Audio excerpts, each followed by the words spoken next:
Hello, my coding family. Can you guys hear and see my starting screen?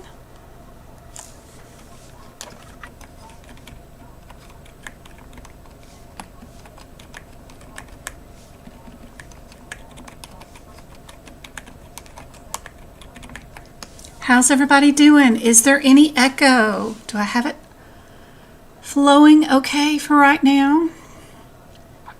JK, yes. Lesson is free today. I hope you're still here. Hey, Jessica, I hope you get to feeling better. Ada, howdy, howdy.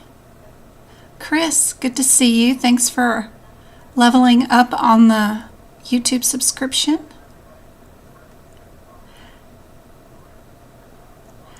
Aw, thank you. About clicking that like button. Awesome. Let me see. I think I can pin that message. Awesome. Tisha, hello. Ashley, hello. Hey, Renee. Hey, Rachel. First time here, you're very excited. Oh, awesome. Yay. Hey, Darian. Hey, Kristen. Good to see you guys.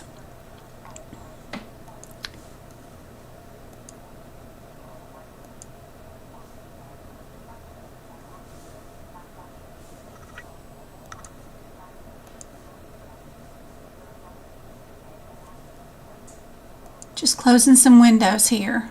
I got way too many open. Way too many. Oh my goodness. So many open.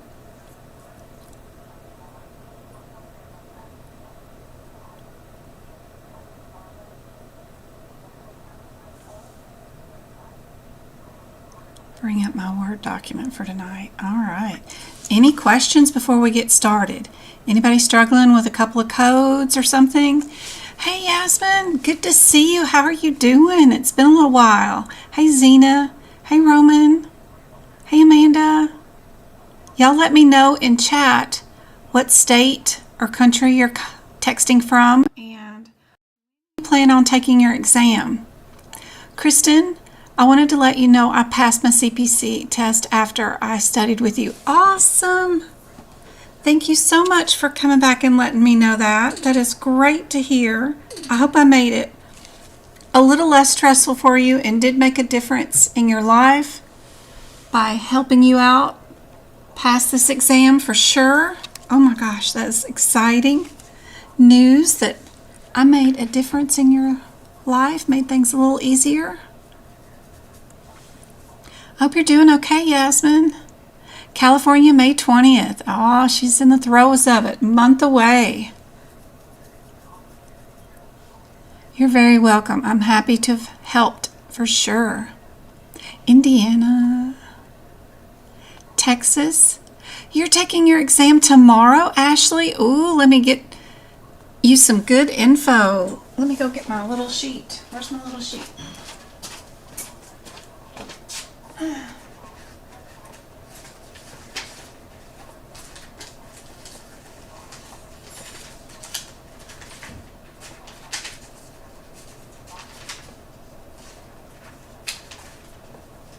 Between doing all my taxes and Lord, everything else, I got stuff scattered to the wind. Where is everything?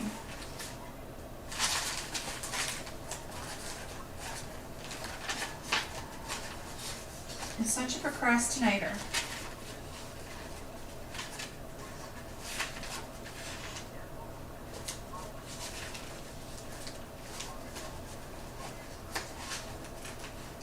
That's what Travis wrote. That's not helpful. Okay, do not fall, stack of papers.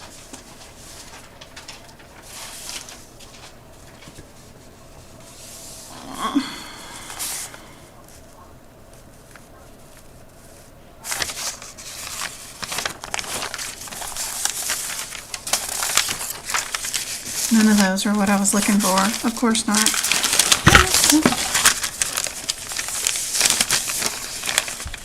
Oh, it was right here on my desk the whole time.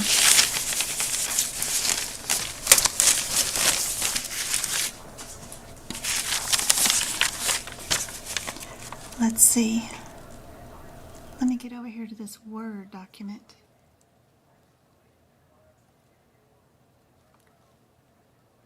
And we want this to be on that. I got to turn the viewer on. There we go. And I do have, no, camera's not working. Let me unplug that and get it back to working again. One of these days I'm going to replace this camera.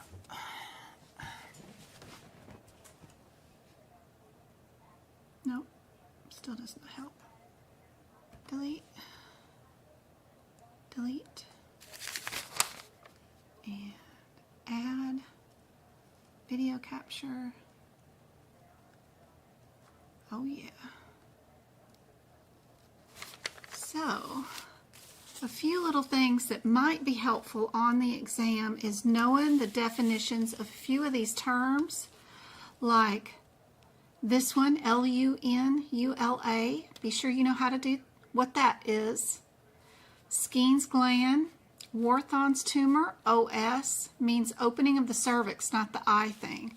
Phalanges, what connects bone to bone, parts of the shoulder, parts of the knees. ESRD, what does that stand for?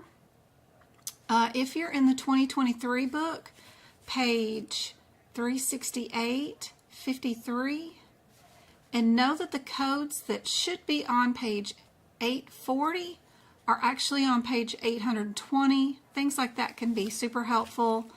Knowing some stuff about advanced life support and basic life support in the HitPix book.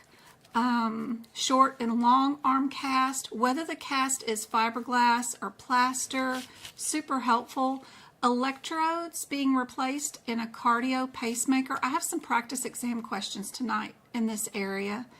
A sister passing, psych issue, burns, adverse reaction. Be sure you know that the sixth digit in the diagnosis, the answer will be a 5. Use and abuse, know about that. Know about tissue transfers and punch biopsies. That any integumentary code that starts with 114 is benign. Any integumentary code that starts with 116 is malignant. That vocabulary term, what it means. J11, that's a diagnosis code. Favorite modifiers for the exam are often 26 TC, RTLT, 51, 50, 76, 77, 73, and 74. Be sure you know those. Know what the individual letters stand for like, what does the second C stand for? What does the first A stand for? Those kind of things are super helpful for the exam.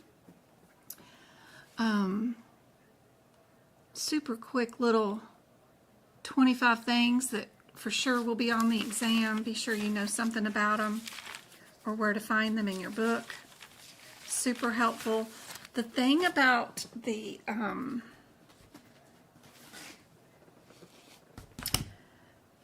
ambulance service, the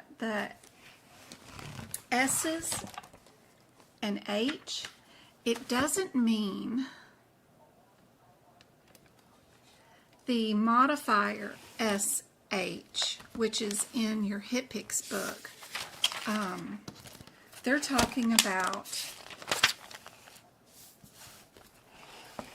because there is a modifier that's SH in the HitPix book, but they're actually talking about a payment indicator for where the ambulance picks the person up and drops the patient off at. And there's a list in one of these appendixes. I probably won't be able to find it right now.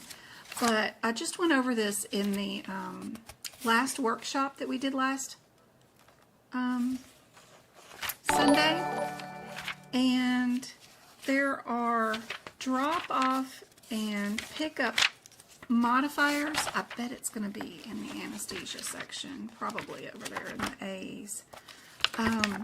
That you just need to know where to find the list It's brand new to me, so I'm like still fumbling around trying to remember, where did I see that?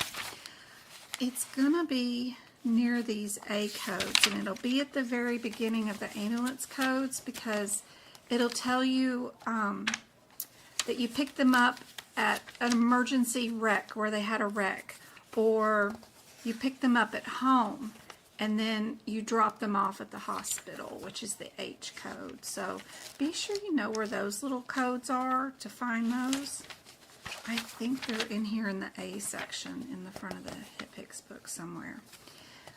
Also, it will be in my last workshop that I just had on April 14th with the page number of where that page is at. But that was super important to learn about where those little numbers were at. There they are. They're the Transportation Service ambulance codes, and they start with D and end with X. Be sure you know where to find that list. Super helpful, and it's here in your HipPix book, hopefully, depending on which version of the book you got. But that will help you out if you're taking your exam tomorrow, for sure, for sure.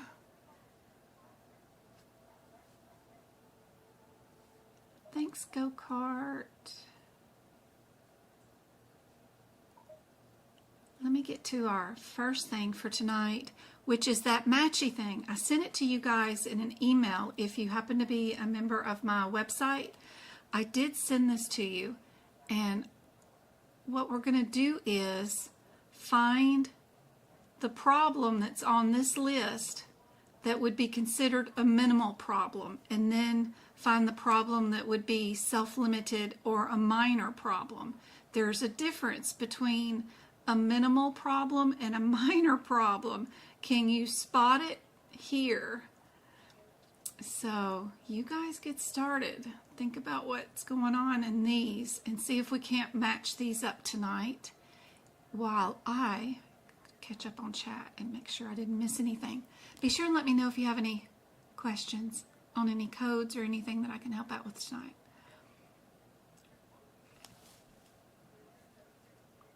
All the best for Ashley tomorrow. Memphis, Tennessee, taking it in May. Ashley's taking it tomorrow. Georgia the 25th.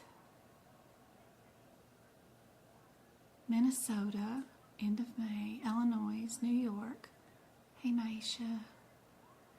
CPCA, looking to do the CRC. Awesome. I'm fixing to start working on a CRC study guide.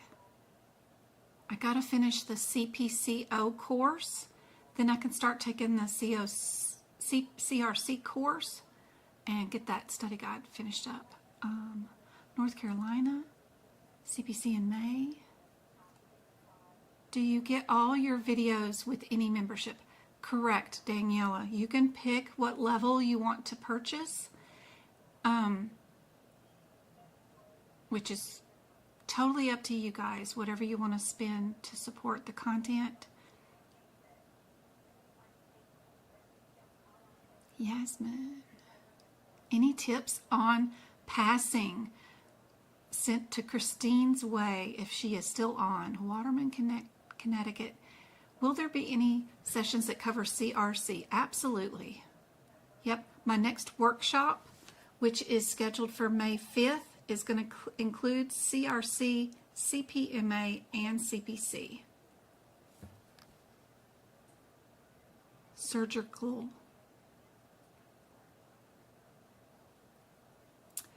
The workshop is already posted. It's on my website. If you want to join in on that, we're going to do 75 questions in 3 hours.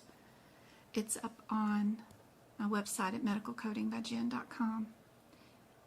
It is on the front page right there. When you get there to my website, the workshop is right there. You can schedule right there. And it will include CRC, CPMA, and surgical coding review. Yep.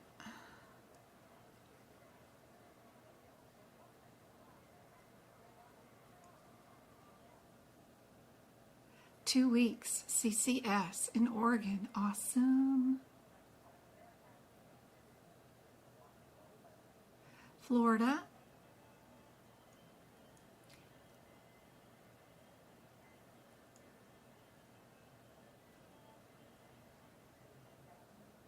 I purchased the 3-month pocket prep. I want to take my exam in May. Awesome.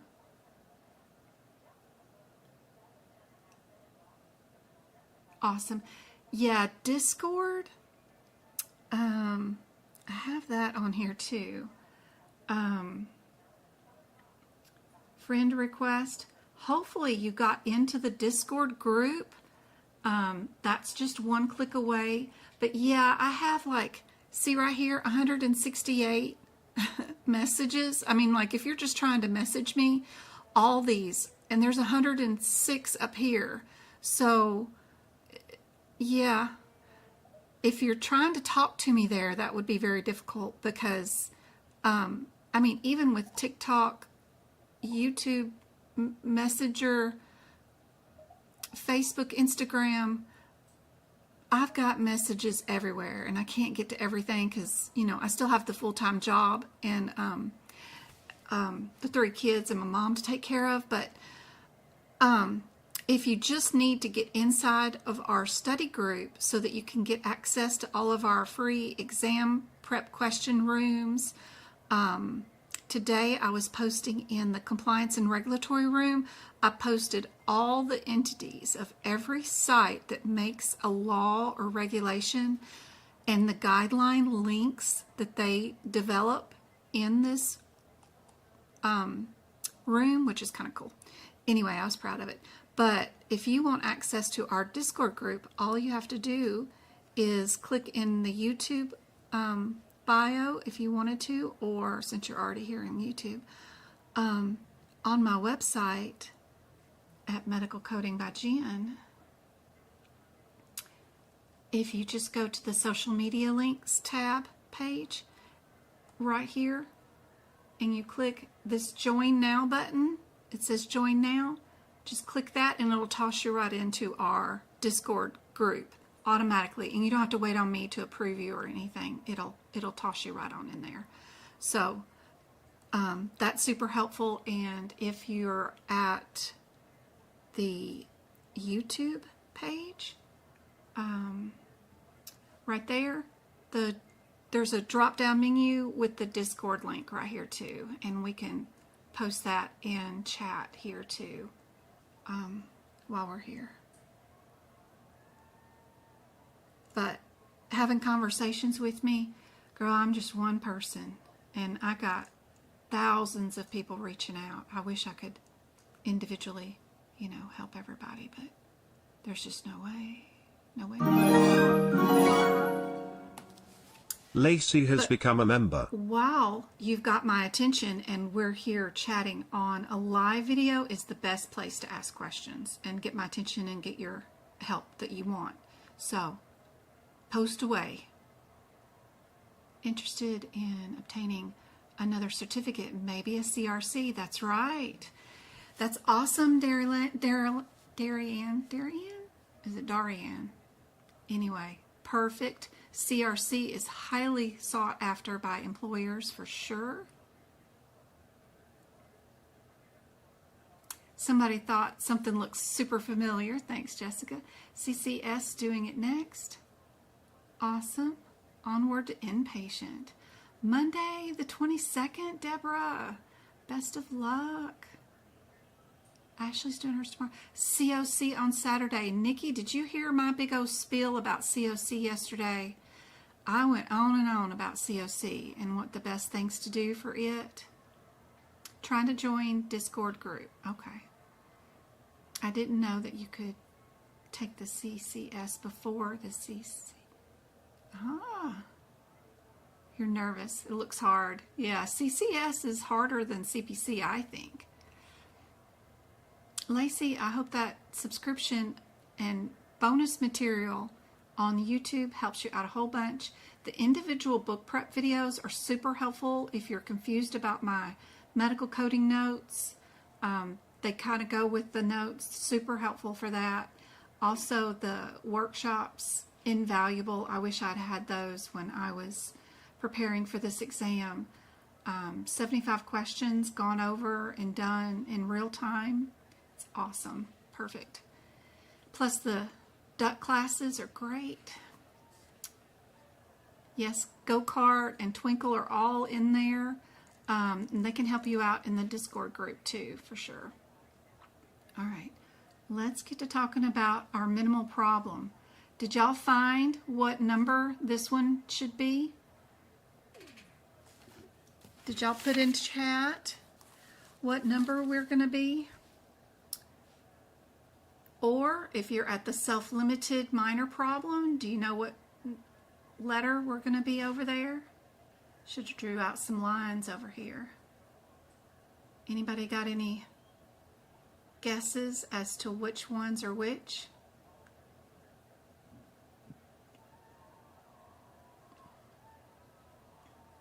Chronic illness with severe exasperation, that might be easier to find.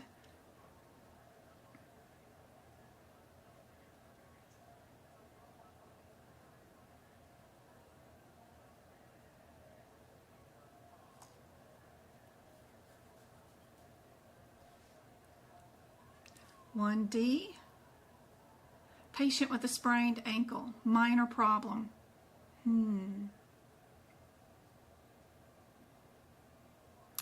What I used, can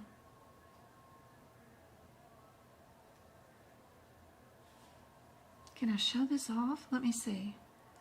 Add a window capture. Good. Okay. But we're not going to show that. We're going to show, let me see.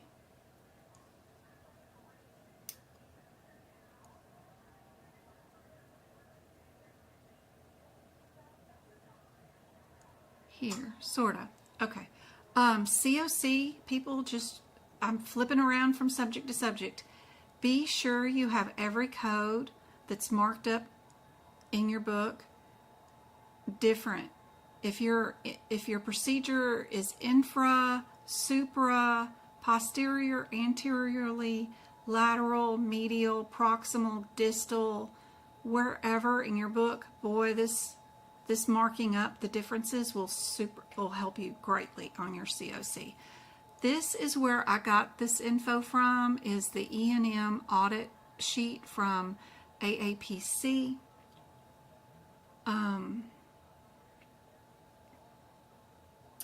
Sometimes they have little bitty examples here that can be helpful. Examples include a heart attack, those kind of things. I threw this document into ChatGPT and had it spit out this match list. We're going to see how accurate it was compared to this sheet. I uploaded this one and asked them to do a match with diagnoses just off the first 11 of these things right here. So we'll see how well they did and if it worked at all. But this is where I got the info from, is their audit table. And I love their audit table because it's got the problem list, the risk assessment, and the data all on one sheet instead of it being two sheets like what's inside the CPT book. So I hate the one that's in the CPT book because it's two pages long. You can get access to this particular page and download it from my website if you're a member of the website too, so it's there. Let me close that and go back to this. So let's see how well ChatGPT did on this one. We know that chronic severe exasperation or life-threatening I saw that heart attack down here. Heart attack is pretty life-threatening. We could keep our K right there, I bet. We've got 2 patients with ankles, one with a simple one, and then we have a patient with a sprained ankle, but the difference is one of them's an athlete, one of them's a patient, one of them's simple, and the other one doesn't say, so that's weird. We've got to figure out our differences there and how that would mean something different, mean a difference between being, I don't know, self-limited or minimal or an acute or undiagnosed problem. How would that relate? So it's kind of interesting.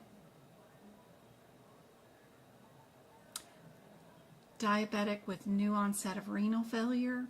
That seems like it's getting worse. Seems like it's an exasperation.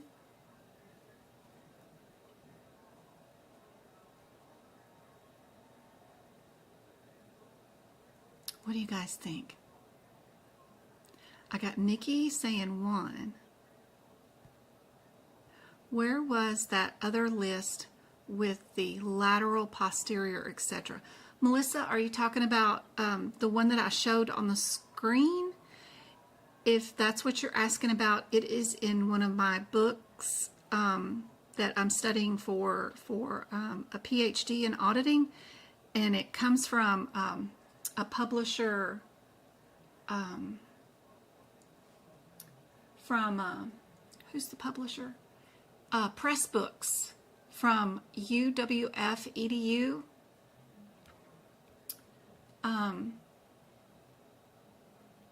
I can put that screenshot inside our Discord group in the anatomy room for you if you want that, which I'm uploading it right now.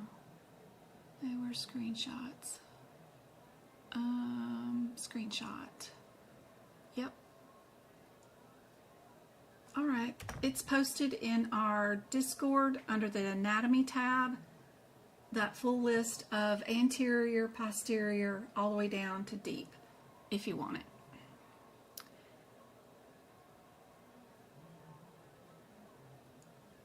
Back to our little document. 9 is I.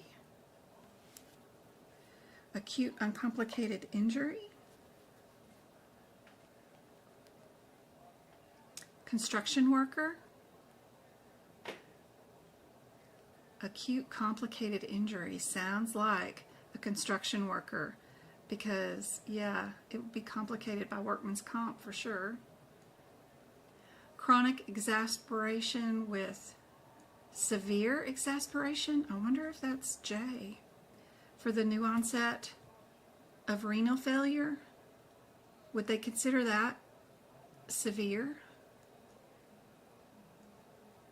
J. Pneumonia with fever.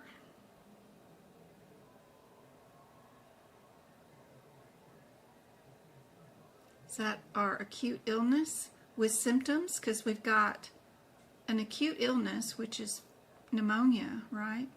And then we have a symptom, which is fever. Are these still just in order of how they were written? Could be. Undiagnosed, new problem. Sudden abdominal pain with no definitive diagnosis. Yep, that's got to be G. Chronic illness with exasperation. Rheumatoid arthritis showing joint deformities. That looks like F. Did they mix any of them up?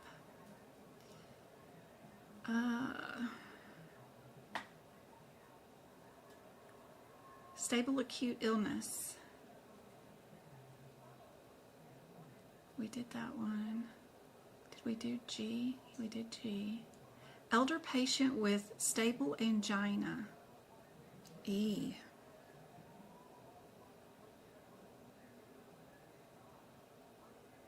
That's got to be our stable chronic illness, right? That's got to be 3. All right. Mitroviral upper respiratory infection. A mild viral upper respiratory infection. What would C be?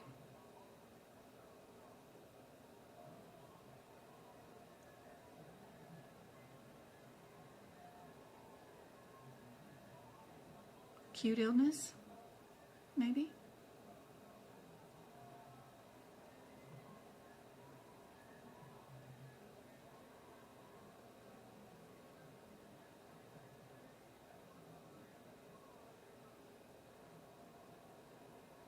Sprained ankle, acute uncomplicated injury,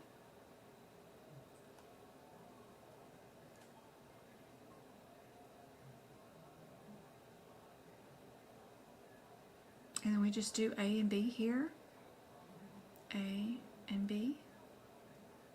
Minor problem, yeah, and well-controlled hypertension, minimal problem. Well-controlled hypertension, minimal problem. If it's well-controlled,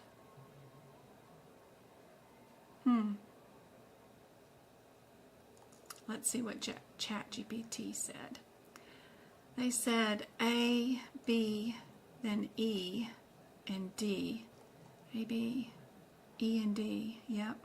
And then the next one was C, F, G, H, I, J, and K.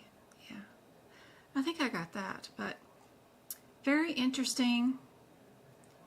It's really interesting, and if you want that PDF, it's in the E&M section of my website. So if you're on my website, it's underneath the bonus member area. Just go to E&M, and it's one of these PDFs right here. It's the 2024 right there. It's that one. You just click on it and it'll instantly download.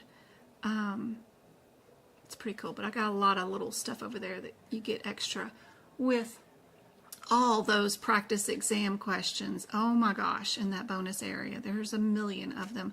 I did a bunch more yesterday, so hopefully that's helpful.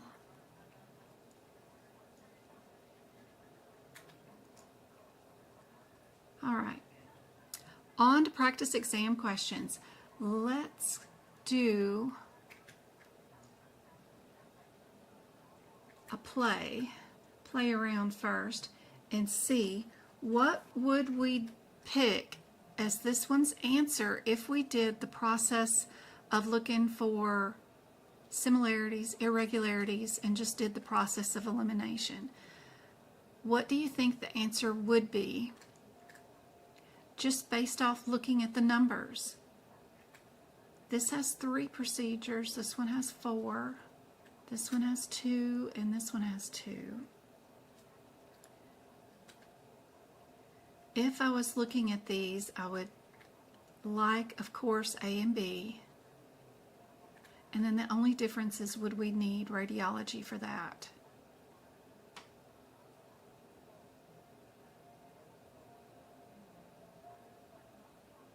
So I would just go to my 33210, see if it included radiology or not, see if there's any parentheticals that tell me if it does or doesn't. If it does already include radiology, I would pick A. If it doesn't include radiology, I would pick B. And I would not look at the question at all, and I would move on to my next question. So, what do you guys think the answer is? Just by doing the process of elimination, however you want to do it. How do you guys know that this code or these codes already includes radiology? Because we do have fluoroscope being used.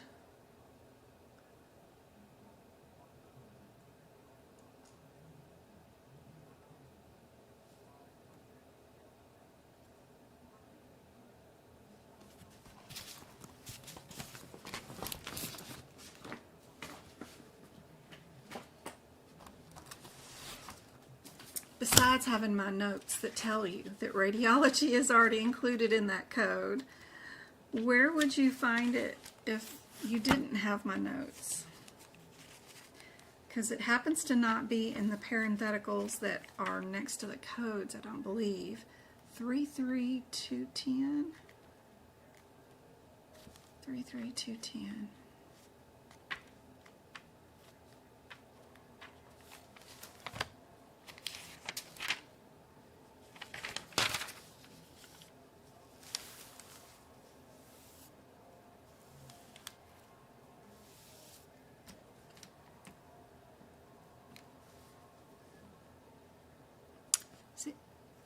Wrong one.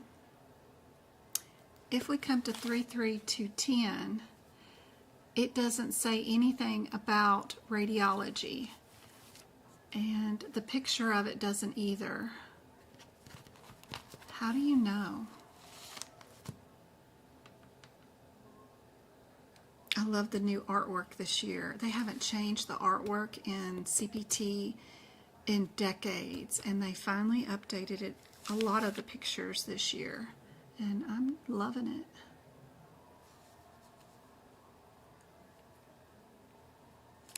There you go, Ashley. If we look back,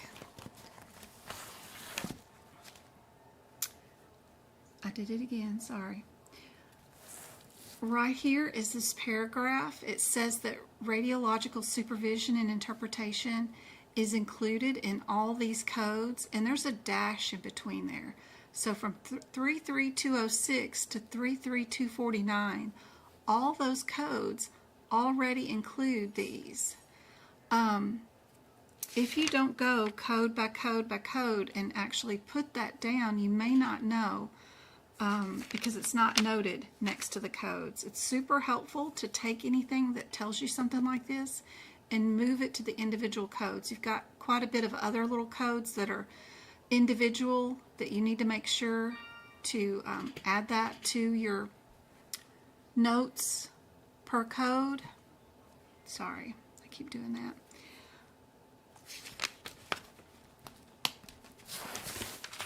It's not hard. You can just write it at the top of the pages that those codes are on, or go code by code and just put includes radiology, or don't add 77002 and 003, whatever you want to put that means something to you so that you know right away, because I guarantee you they're going to test you on these codes during your coding exam, and it'll be a simple question just like this, and all they're wanting to know is, do you know that radiology is included in these? Also, this one's cool. It's got 3 codes being done, which is very unusual for cardiovascular procedures. A lot of times it's just one code. But they went in and they replaced one old wire, they replaced a battery, and one other little thing. So pretty cool that they did all of those. They replaced and put in a temporary catheter, the battery, and an electrode. So all in one procedure. So very, very cool question for sure. I like that one. Don't forget about your anatomy. Some things you may need to know during your exam. What do you guys think the answer is for this one?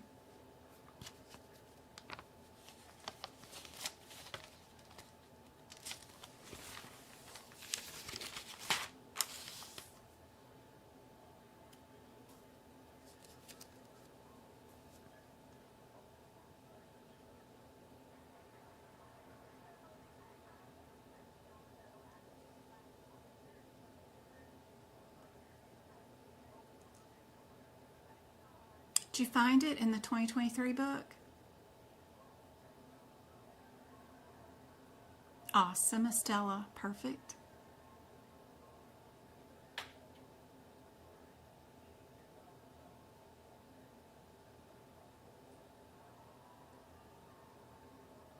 It's storming there, Carrie. Aw, no worries. You can still watch the replay.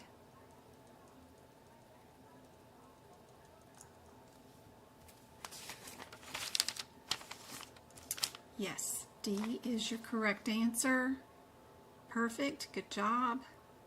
What about this one? What do you guys think the answer is for this one?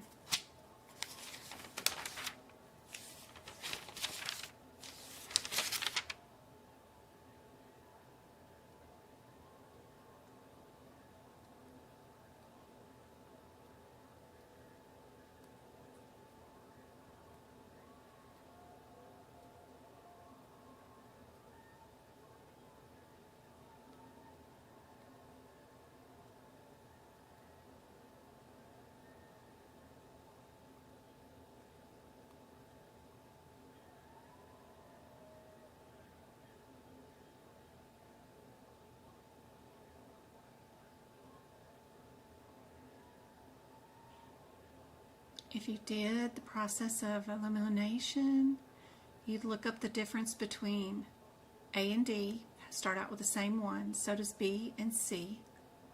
Look up those two differences, see which header you're under. That would let you eliminate two answers right away.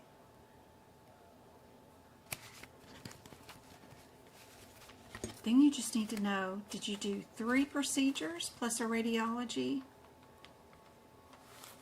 Or 2? Or 1? We've got 1 with a radiology. We've got 2 procedures with a radiology. We've got 3 procedures with a radiology. Or another 1 with a radiology.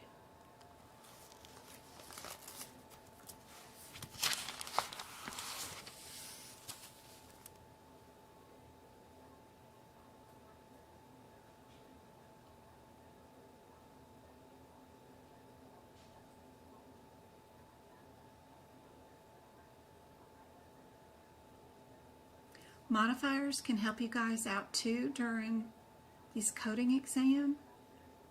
2 of the answers have 59, 1 of the answers has 26, and 1 of the answers has no modifiers. Does that make a difference? Do you see anything in your example that might indicate that you're required to use a modifier or not?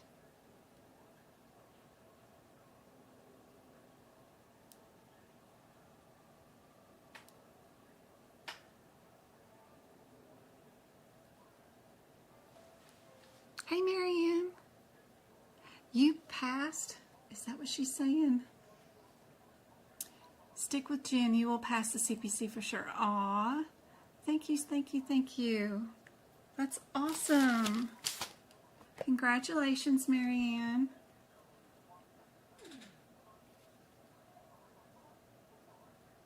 Thank you for popping in and saying so. Awesome, awesome, awesome.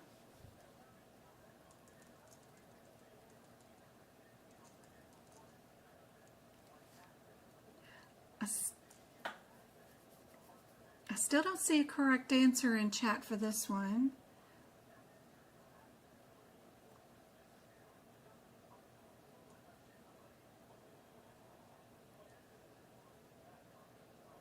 I can't tell how many I've got on, so let me see if I can find that out. There we go. Where am I at? We're right here. We got 45 of you guys on. Awesome. Okay.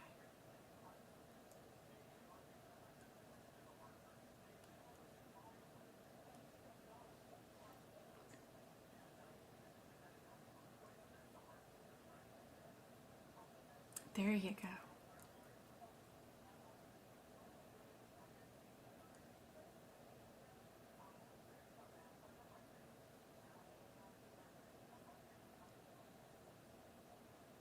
We had 3 answers that also had this 30 code in it, and 1 answer that didn't, which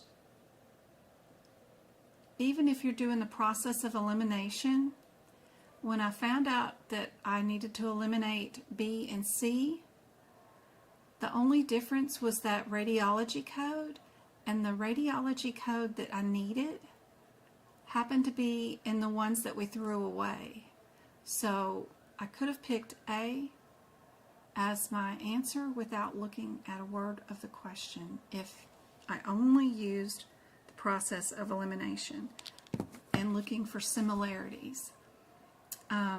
It's a hard process to really recognize and see at first, but the more you play around with it before you do a practice question, just look at the numbers, look at the similarities, look at the irregularities, look at the modifiers, and just practice and play. Okay, I think the answer is going to be A or B or C or whatever, and then go work your question like you normally do, look up all your differences and stuff, and just see if it was correct or not. The more you play around with this in the very beginning, before you do the question, the easier it will be. This next one, let me put another one of those things in so you can't see the question. And this one got a lot of numbers there for sure. In it, what do you guys think is the answer just based off the process of elimination? We've got 3 of them that start off with the same answer. If A is the correct answer, we did 1, 2, 3 procedures with 1, 2, 3 radiology. If B was the answer, we did 2 CPTs and 1. If it was this one, we did 3 and 2. And D, if it was the answer, that's 3 CPT codes and 2. The 26 is in 3 of the answers. 24 is in 3 of the answers.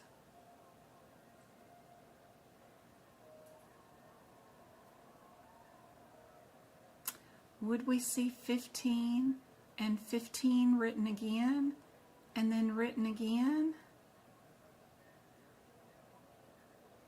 Would we see 45 and then 45 written again?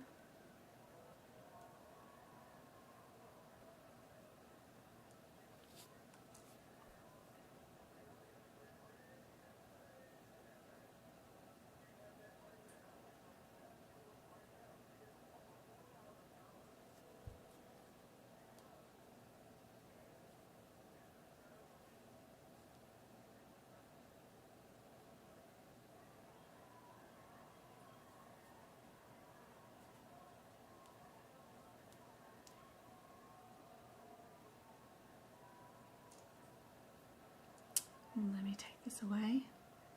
Everybody's thinking it's B. Okay, now let's look at our question and see what you think the answer would be now that you look at your question.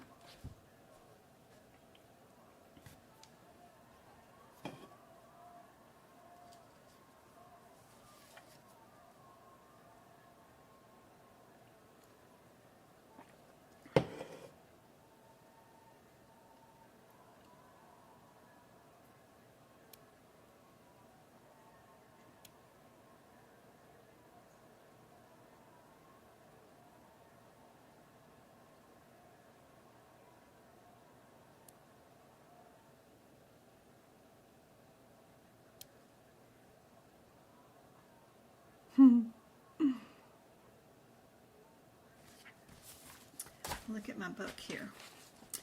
362.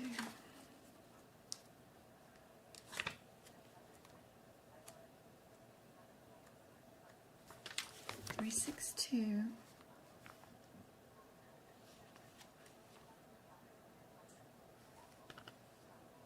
Fifteen's a child code. You can't do nothing with it. So you gotta, oh no, 15 is the adult. So that is arterial system. But if we go to 45,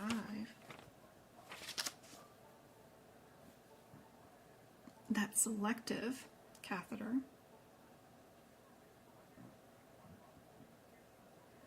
So we're definitely selective because we're going from one area through a maze to another area.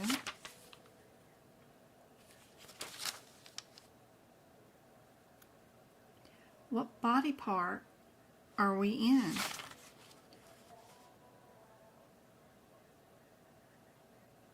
$15 is thoracic, 45 is abdominal pelvic area, so we know we're going to be 45 because we're renal.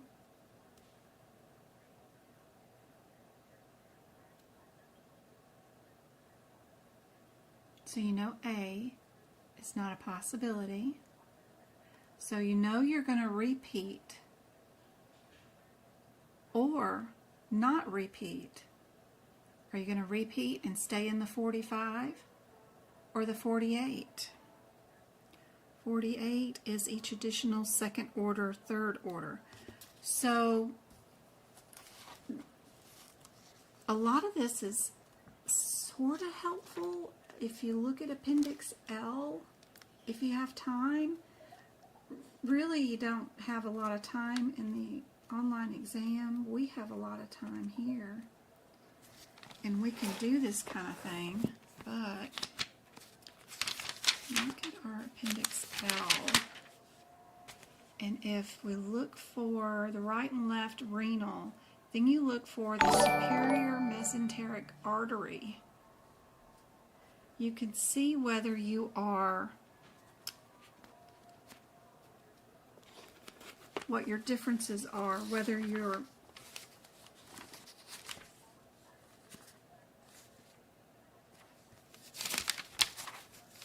sorry, I turned the page. 362. If you're staying in the first order or not, or if you're going down to the second or third order or beyond. Is the left and right renal? And I'm in the 2024 book, so I'm on page 997. And where is our superficial mesenteric artery, SMA? Right and left.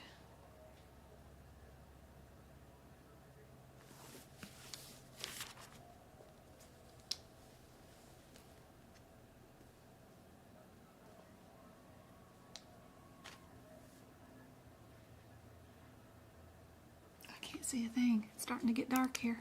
Turn on the light.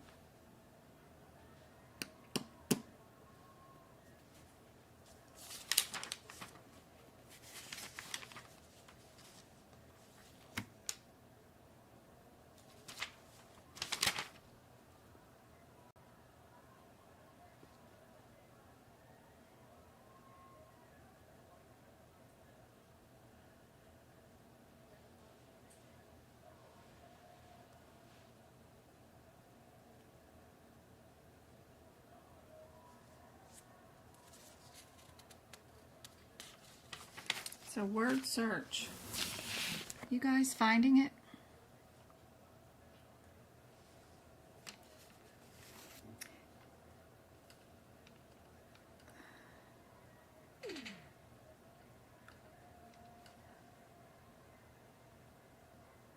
Renal.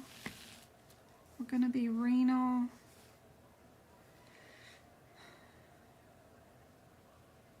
I hate looking at the colors and figuring out if you're first or second. That's why I wrote the differences down so that we don't have to worry and figure out which ones are first. Right and left renal are first, of course, we know that. And then you've got to find your mesenteric artery right there. It's still first. So knowing that they're still first is super helpful. I was wondering if it was listed up here in this one too. I'm sure it is. There's our renal. I like using the one with the body parts because I know where the body parts are located.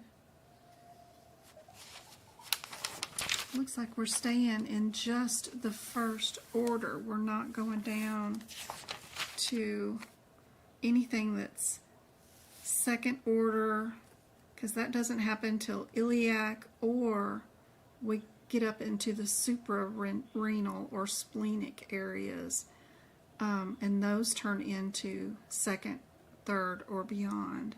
So if you're just saying in the first order, then we're going to stay with that 45.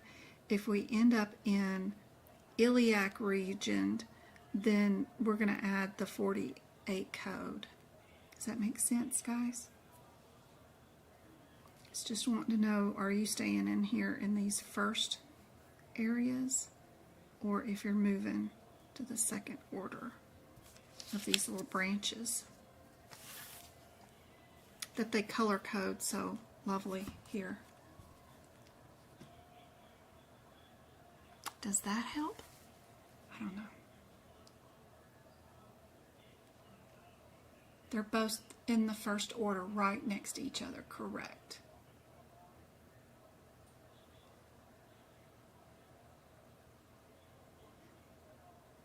And there's a do not?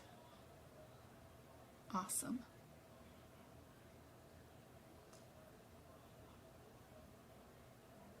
Perfect. So, I still don't see a correct answer here in chat. I still have a bunch of A's, B's, and D's. Anybody have the right answer yet?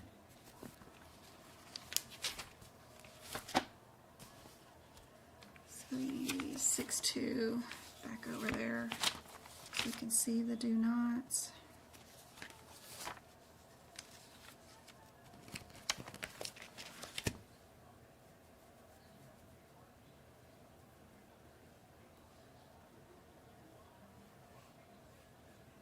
Don't use 36245 in conjunction with 36836 or 37. There we go. Perfect. C is it. Perfect. I like to normally and even go through this book and mark which one of these, which one's first, which one's second, which one's third, because I hate looking at the yellow coloring to know the differences. And I haven't done that picture this year, but I bet I did it last year. But I'll go through even those little pictures, even here next to the CPT codes, and do those too. Where's my, which book is this one? That's 2022. Oh.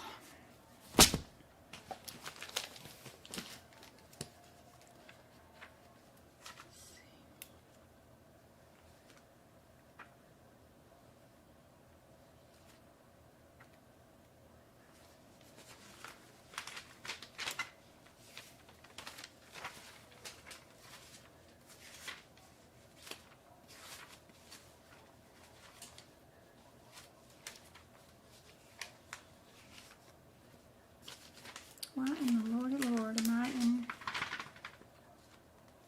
that section?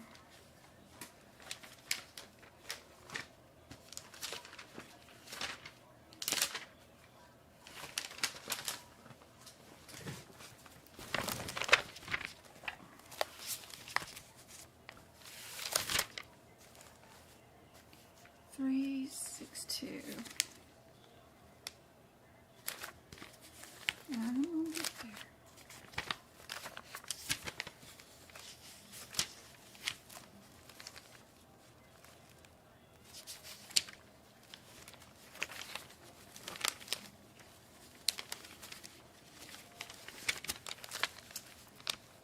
Didn't do it on that one, but I did do it on our little baby right there.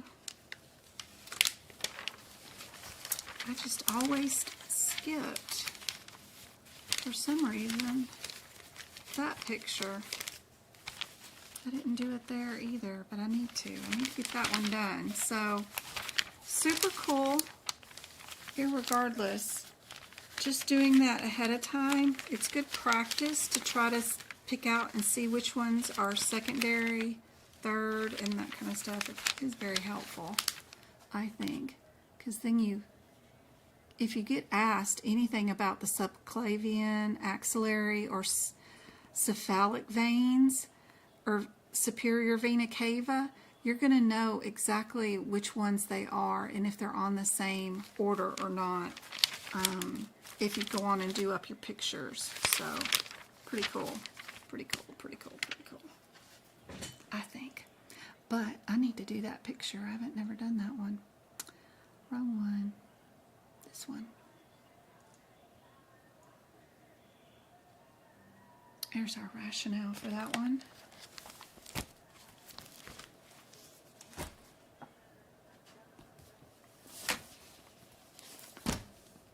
What year is this one? That was 2023.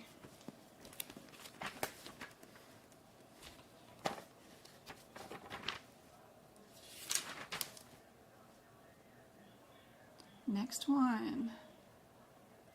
Let's see and play around with the process of elimination and see which one would you pick. With this one, we've got A and B have the same code starting out. They have the same 72. Then it's just whether we're going to add this or the 08 or not. This one has 3 codes. This one's 5, 3, or 5. What do you guys think the answer is, just based off the process of elimination? If you were playing around with the codes, what do you think the answer would be?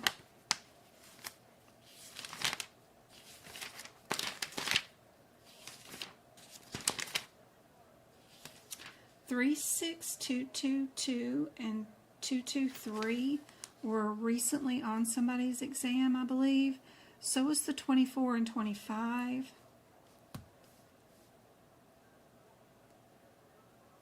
Those are, where are we at there?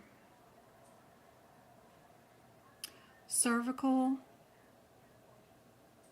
extracranial, carotid,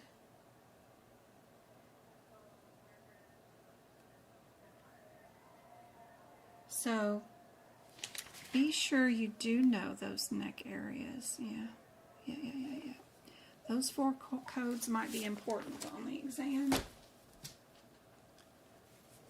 Anyway, back to this one. A or B?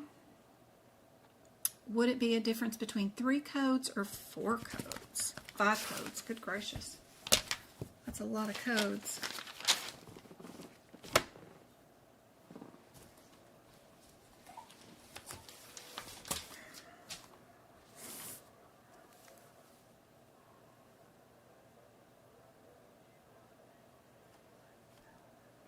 Probably A, huh? All right, let's look at our question. If we did 3 venous, 2 arterial, cabbage, we used with the femoral and the radial harvesting for the grafts. Okay, venous grafts. All right, let's see. Our 33534 is what? 33.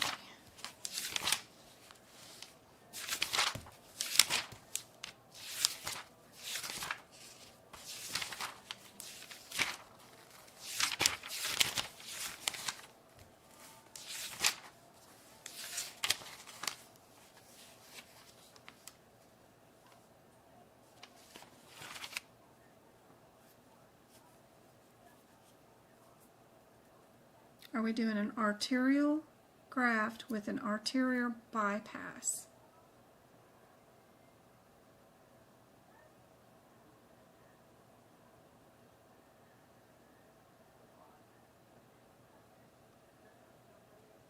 This is a coronary artery bypass.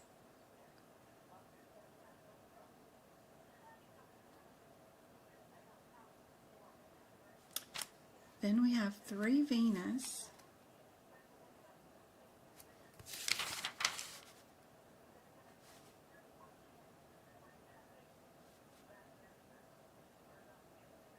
And 2 arterial.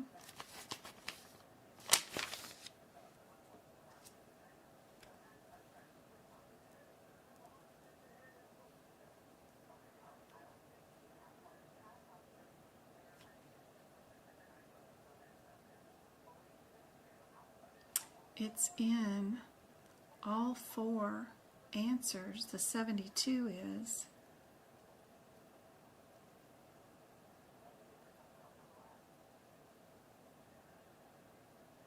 "12 versus 19. If we look at our 12 is under coronary artery and vein only.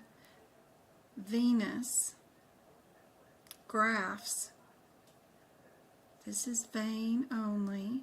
19 is under arterial bypass, venous graft, and arterial grafts.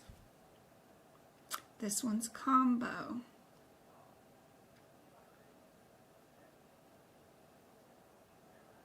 That's our differences.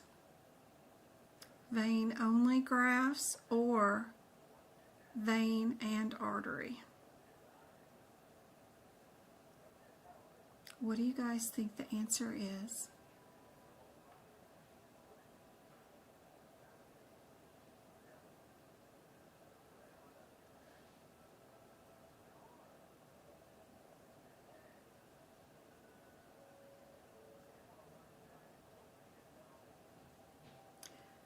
The harvesting of the grafts was done with a scope. A cabbage is a totally different thing. That's why you got multiple CPT codes.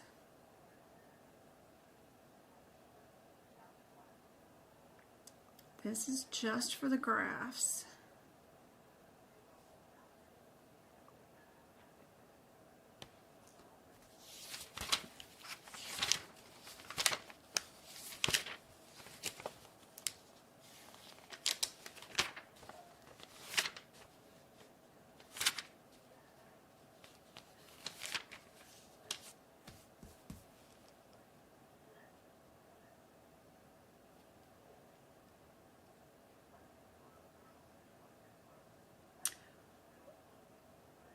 Where did they get the radial graft from? Where is this? Radial means arm, which means upper extremity, right?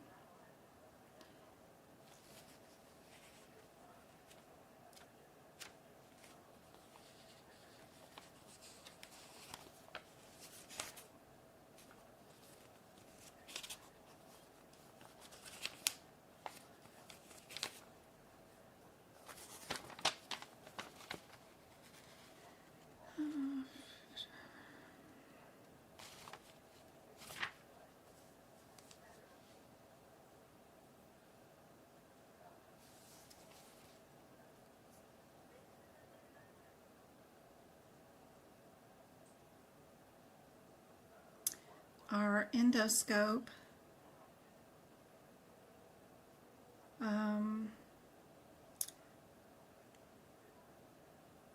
there's some that do just artery, which is like the 09. The 08 does veins and arteries. So that 08 is for our scope. This one is for our upper extremities, right?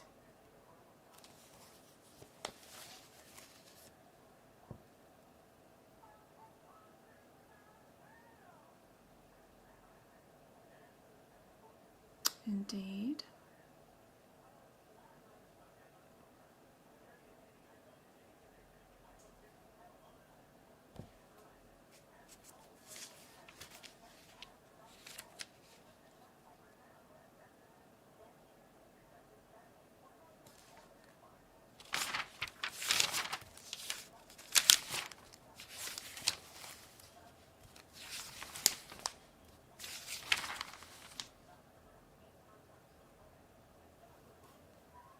33514 is vein only.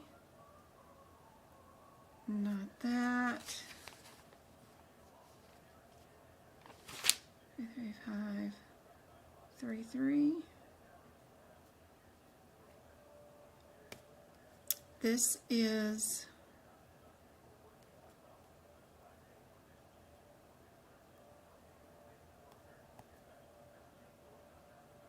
single artery. We had two arteries, so it can't be that. That's a single artery. This is vein only. This is vein only.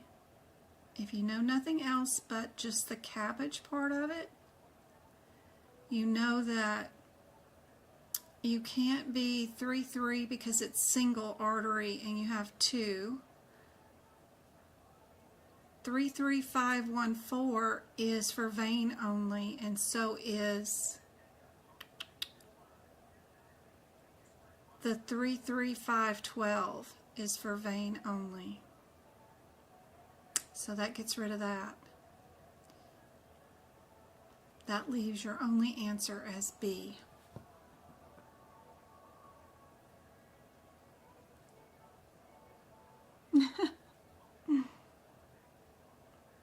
It can't be the second code in A because that's a vein only, and then this one is a combo with vein and artery. Most everything in this cardiovascular system is knowing whether you're in an artery or a vein and being able to look at those differences quickly. Am I in an artery? Am I in a vein? Or am I doing a combo that does both? That helps you eliminate 90% of your issues here.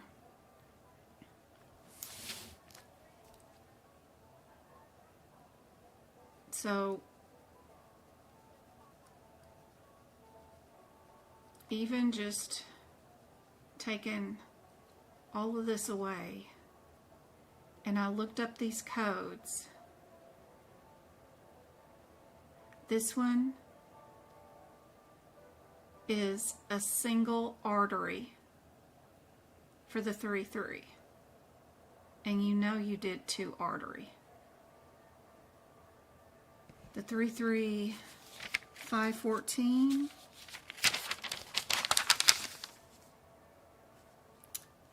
is under vein only grafts. So you know you got to get rid of that one. So we're going to keep these two because they're combos, right? Then our differences between these two codes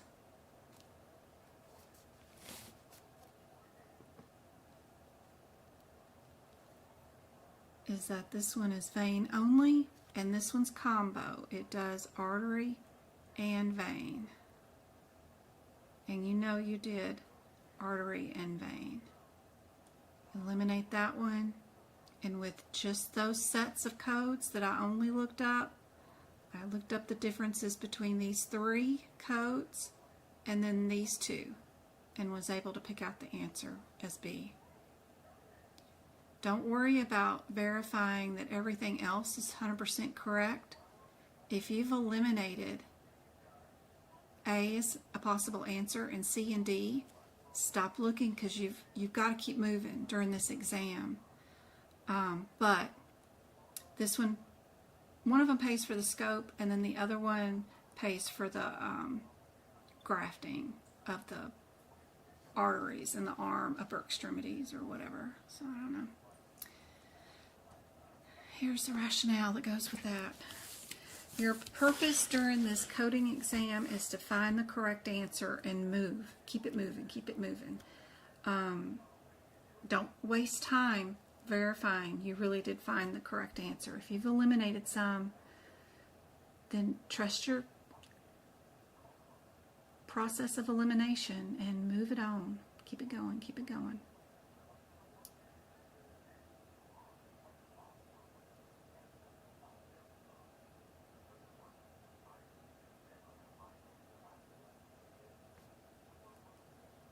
Did Deborah have a question, or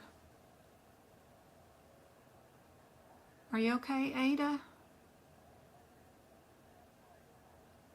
33533. I didn't look up the 3 Venus. Okay. That makes sense. Good. Let me know, Ada, if you have issues. You're just typing out your thought process is what you're doing. I see. What about Ada? Are you okay? Did that second explanation help out? And then also you can read the fancy rationale here of AAPC too that might help. It's just a lot of words, and I don't know if it's very helpful, but I always try to include it for you guys. Makes sense. I stopped at 33512. Good. Perfect. Here's another one. Last one, I think. So make it count. If we do the process of elimination, what do we think the answer is going to be just by playing around and looking at them?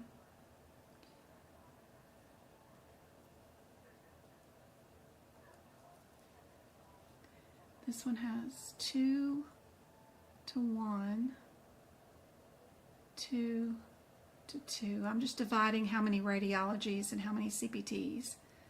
2 to 1 and 1 to 2.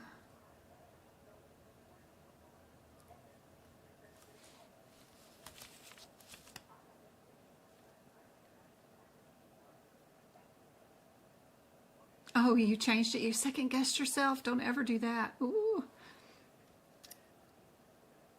Process of elimination. She's loving A.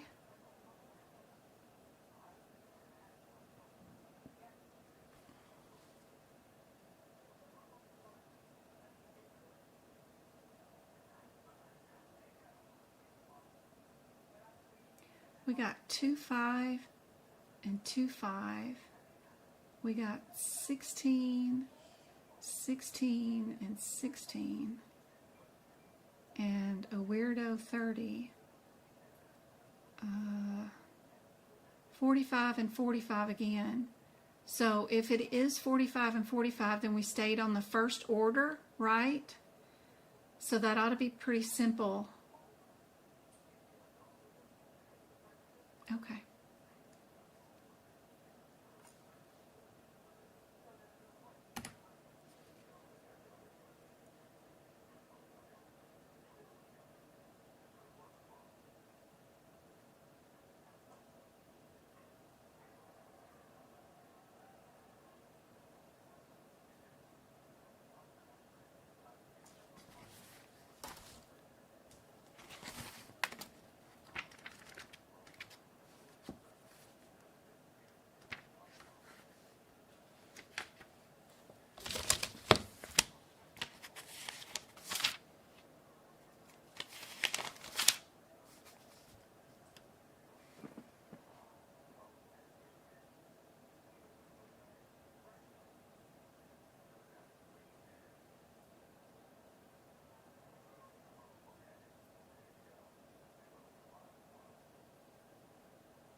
Okay.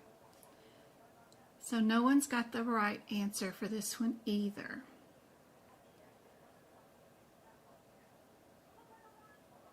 And it's due because they've got tricky words in here. They've got, it's just 100% propaganda. The difference between the 36245 and 36200, that difference is really key, especially if you're going to take the COC exam. What did you do today, and where did you end up? We put a catheter in an aorta.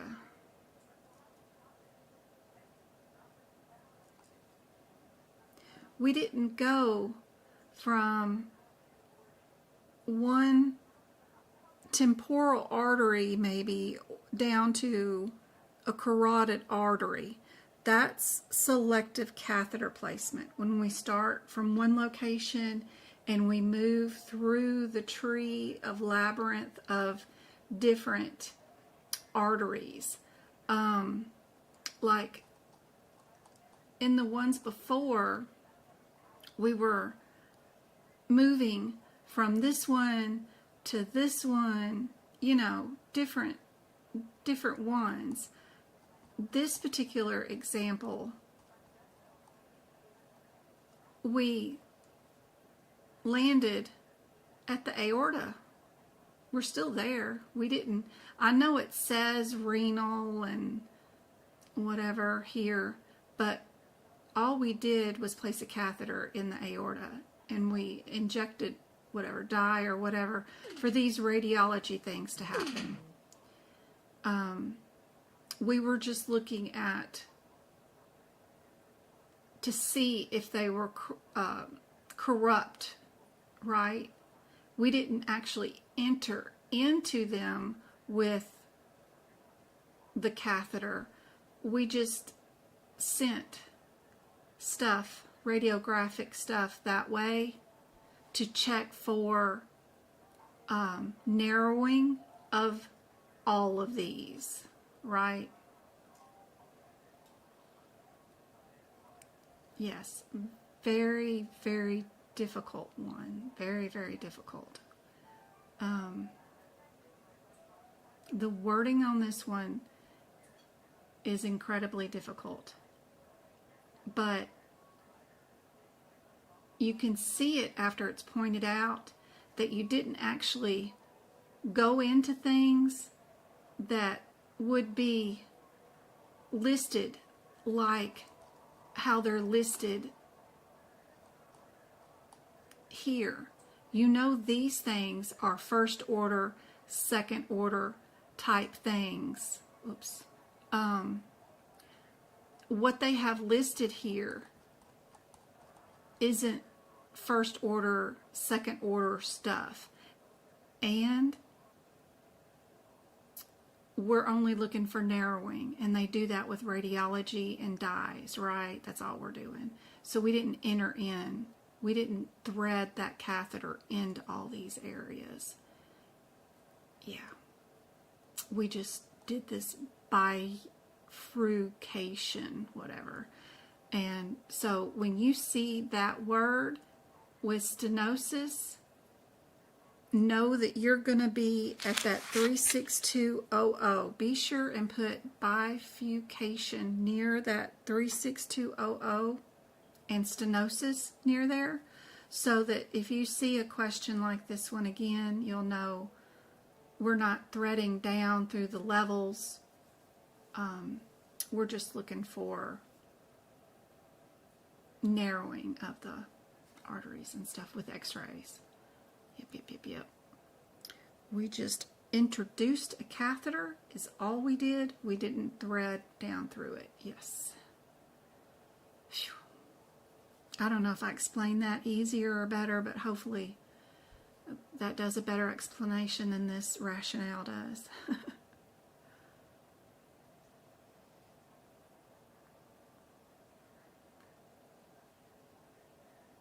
So if there was going to be an order, you would see it, especially where did they went to an aorta? They went in at an aorta.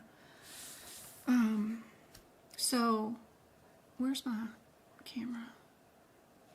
So, if you started off at an aorta, right, you would start off and it would say aorta, and then you have to go to your first order, which would have said something like this bronchus or whatever, and then it would have went to thoracic, and then it would have went to intercostal. It's just they read differently. The way this question is was external iliac, femoral, popliteal arteries. Those don't flow in these appendix L's like that. When you're looking at this appendix L, you don't have to memorize them, but follow a couple of paths, like go from the abdominal aorta and follow it to, it'll go to the phrenic, Phrenic, and then it'll go to the subrenal, and then it'll go down to the third, wherever the third is, way on past the iliacs. Again, your thoracic aorta will go to your bronchioles first, then it'll go to your thoracic, then it'll go to your intercostals. You can just kind of look over these a little bit and play around with them. We were down in the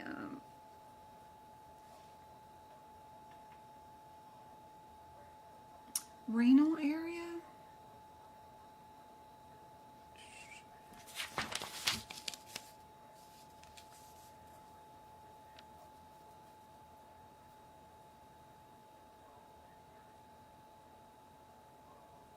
Abdominal aortic, then it would have been like common iliac down to medial sacral,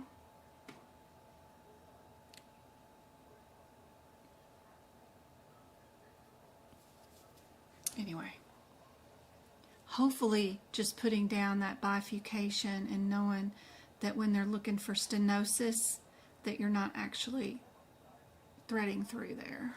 Yeah. Anyway, I hope it's helpful. Those are so difficult to do. A provider evaluates a patient with a new onset of symptoms that could represent a high morbidity condition, but after the evaluation determines that it is not a serious issue. How does this scenario influence the MDM? Does it lower the level of MDM? Does it not influence it at all? Does it raise the level? Or is it irrelevant?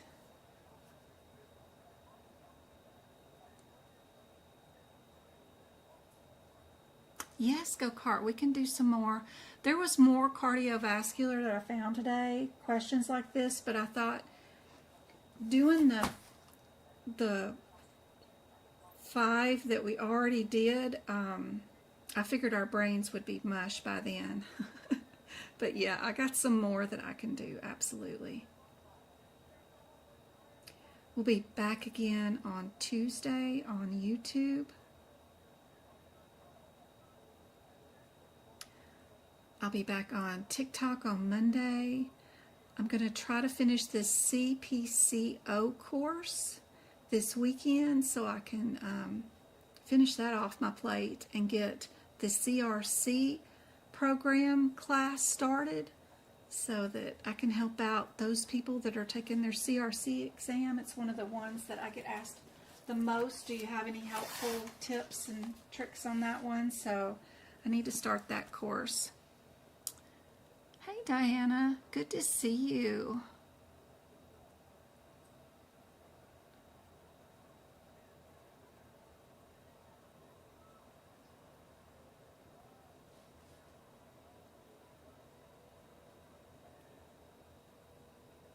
Patient number 1 has new onset of symptoms.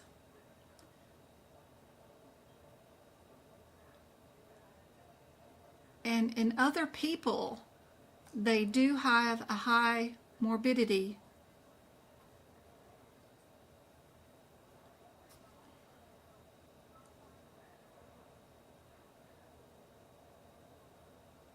But with this patient, it's found to be a non-serious issue.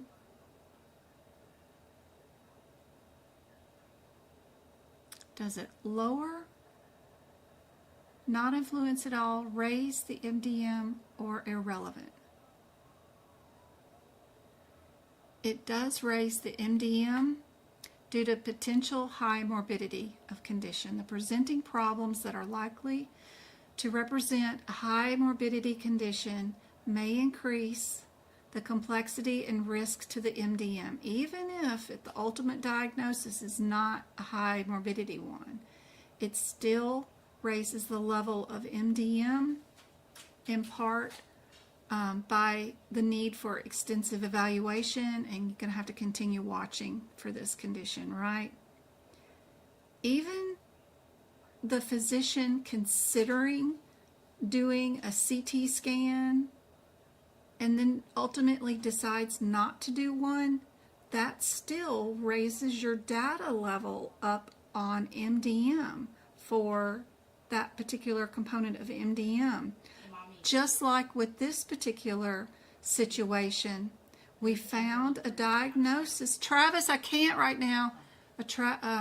That the height of the diagnosis is bad, but we're not going to treat it as such a bad thing with this particular patient because of some other reason. It's still a bad condition. So same thing with the, even if they don't order a CT scan but they consider it, that still gives them a data point. Same kind of thing. If a patient presents with a stable chronic illness and the provider prescribes a new medication, how is this reflected in MDM? It doesn't contribute. It contributes to a low level. It contributes to a moderate level. It contributes to a high level.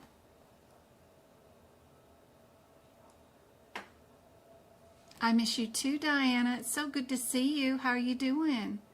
You want to take your CRC too? That's awesome. I know it's highly sought after by employees.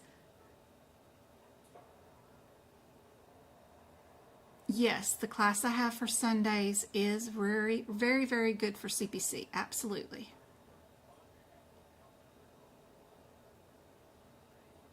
Very tricky. Yes, I wrote that question, so yeah. All these that we're doing right now, the MDM ones, these are very, very tricky.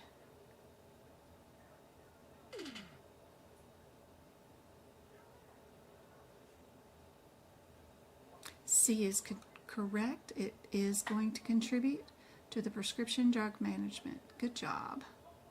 Doing well, looking for that coding job. Awesome. Don't forget about federal jobs. You know, there is a ton of positions open. Don't forget about looking at the AMA, the people who write the CPT book, the ICD-10 books, all the EHR companies like 3M, Epic, they all need coders. Tons of laboratory positions. Don't forget about Amazon, just opened up its own medical healthcare line.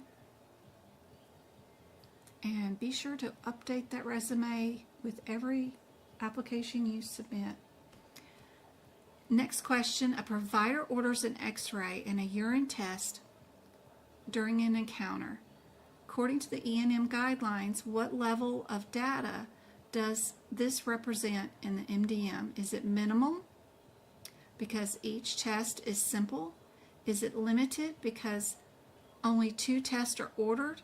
Is it moderate due to the combination of the tests that are ordered? Or is it high because imaging and laboratory tests are involved?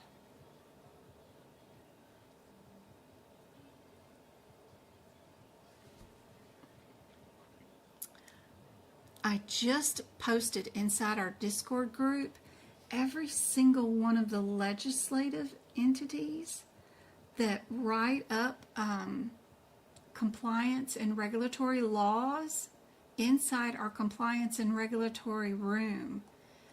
I posted like 50 links to like the HHSOIG self-disclosure place, or the DOJ, or the DOL. They make all the state laws. All those places. Even the U.S. Department of Justice, Civil Rights hires medical coders. You could get in on and they love remote workers. OSHA, CDC, my Uncle David's wife, Tara, just retired from the CDC. They all need medical coders.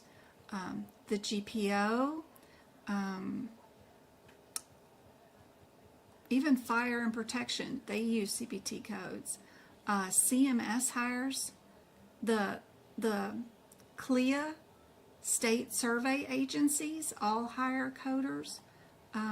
There's so many different types of positions in so many different areas. Don't forget about your local community college or high school. They hire medical coders to teach too. So, you know, if I can teach, you guys can teach.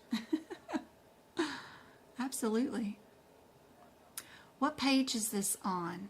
I can only find low, moderate, and high on the MDM page in the 2024 CPT book. We're looking for data, right? So let me get my camera working again. Hold on.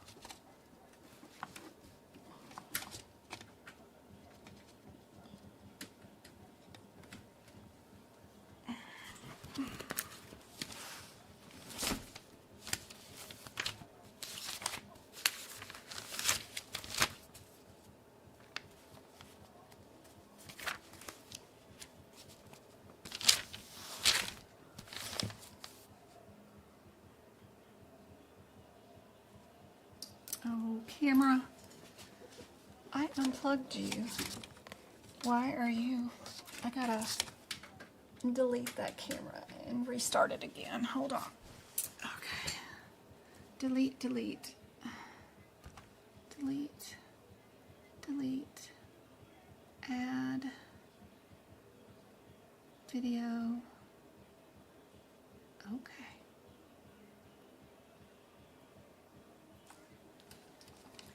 All right. Data is right here in this area. You've got minimal, limited, moderate, and then high, extensive. Sorry, extensive are the 4 different areas of data. Its element is only here in the middle of this chart. I hate this chart. It's just so outrageous. Anyway, minimal, limited, moderate, and then extensive is the last one. I like the other chart that AAPC has. Is it this one? No. But I think that's the one I can use, right? To go to AAPCs. I like this one.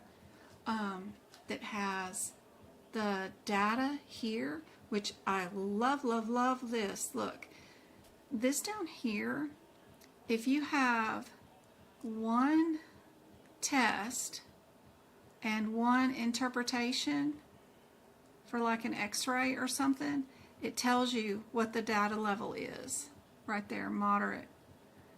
Or one test is minimal, but you got to have the what does this mean kind of thing, the little right here. Oh yeah, what does the TD, interp, IH, and DIS mean? So you got to have their little key to go with it. But I love that little calculator thing. And again, you can get this downloaded on my website at medicalcodingbyjen.com. In our member area right here, underneath the E&M. It's right here on the side. You can download it right there. Super helpful to have on the website.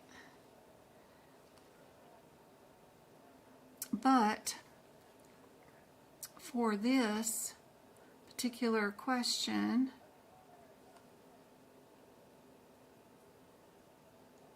what do we use for one x-ray, ordered, not interpreted, but ordered, and one urine test, ordered?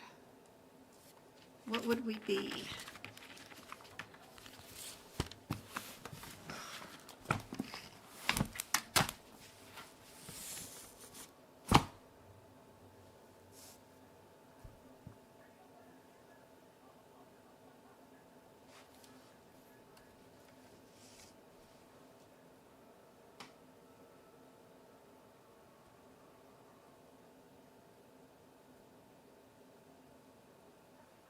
Chart is very confusing. Yep. Isn't it crazy? Like everything in the low row belonging to low, it definitely need more E&M and modifiers. I have been looking for the website at the membership. There is a ton of E&M questions there for sure. Limited is correct. B. Good job, guys. All right. In the outpatient setting, a provider reviews the chart notes from a specialist and discusses the management plan for a patient with another healthcare professional. How should this be classified in MDM? Is that minimal data due to the review of chart notes? Is it limited data since the chart notes and the discussion counts as two separate elements? Is it moderate because of the discussion with the external professional is involved? Or is it high data as it involves the coordination of care with multiple professionals?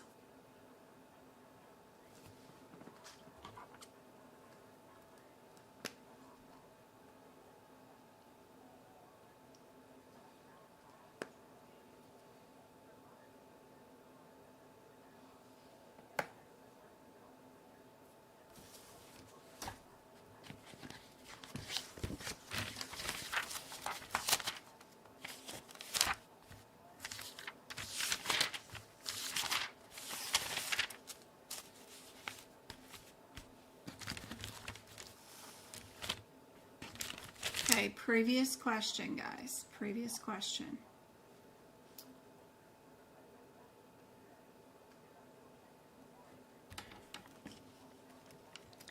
Any combination of two of the following. We have one x-ray and one urinalysis. Two of them means you are limited. Here we have three of the following would be moderate under data.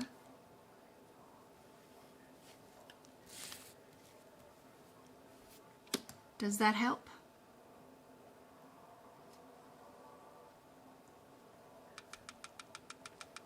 Oop, my camera started acting up again. Let me unplug it.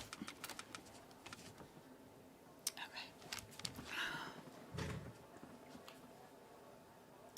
Next question. In the outpatient setting, the provider reviews a chart notes from a specialist and discusses the management plan for a patient with another healthcare professional. How should this be classified? Minimal data due to the review of the chart notes. Limited data since the chart notes and the discussion counts as two separate elements. Moderate data because it discusses with an external professional was involved, a discussion. Or high because it involves a coordination of care with multiple professionals.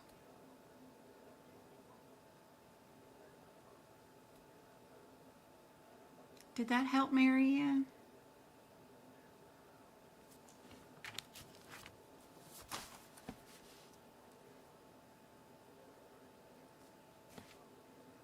Everybody got that one. It is moderate. Good job. Good job. Good job. I know these are written kind of weird, but they're different. I don't think anybody has any kind of questions like this written out like this to study with, so I know it's weird to look at them. All right, during a patient's visit, the provider orders a basic metabolic panel and reviews the results of a previously ordered CBC with the patient, of course. According to the E&M guidelines, how does this impact the data component for MDM? It is considered minimal, one test. It counts as limited because 2 unique tests are involved. It contributes to a moderate data as ordering and reviewing tests are distinct elements. It is classified as high data due to the clinical implications of both tests. Which one is the most true?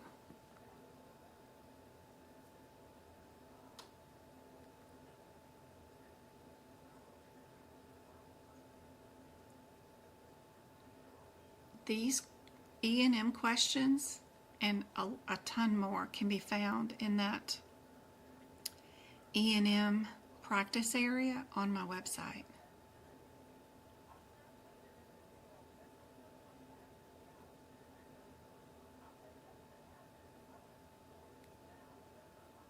You can refresh the screen and practice them over and over again if you could ever get through the whole list of all of the E&M questions I have posted there. I got a lot.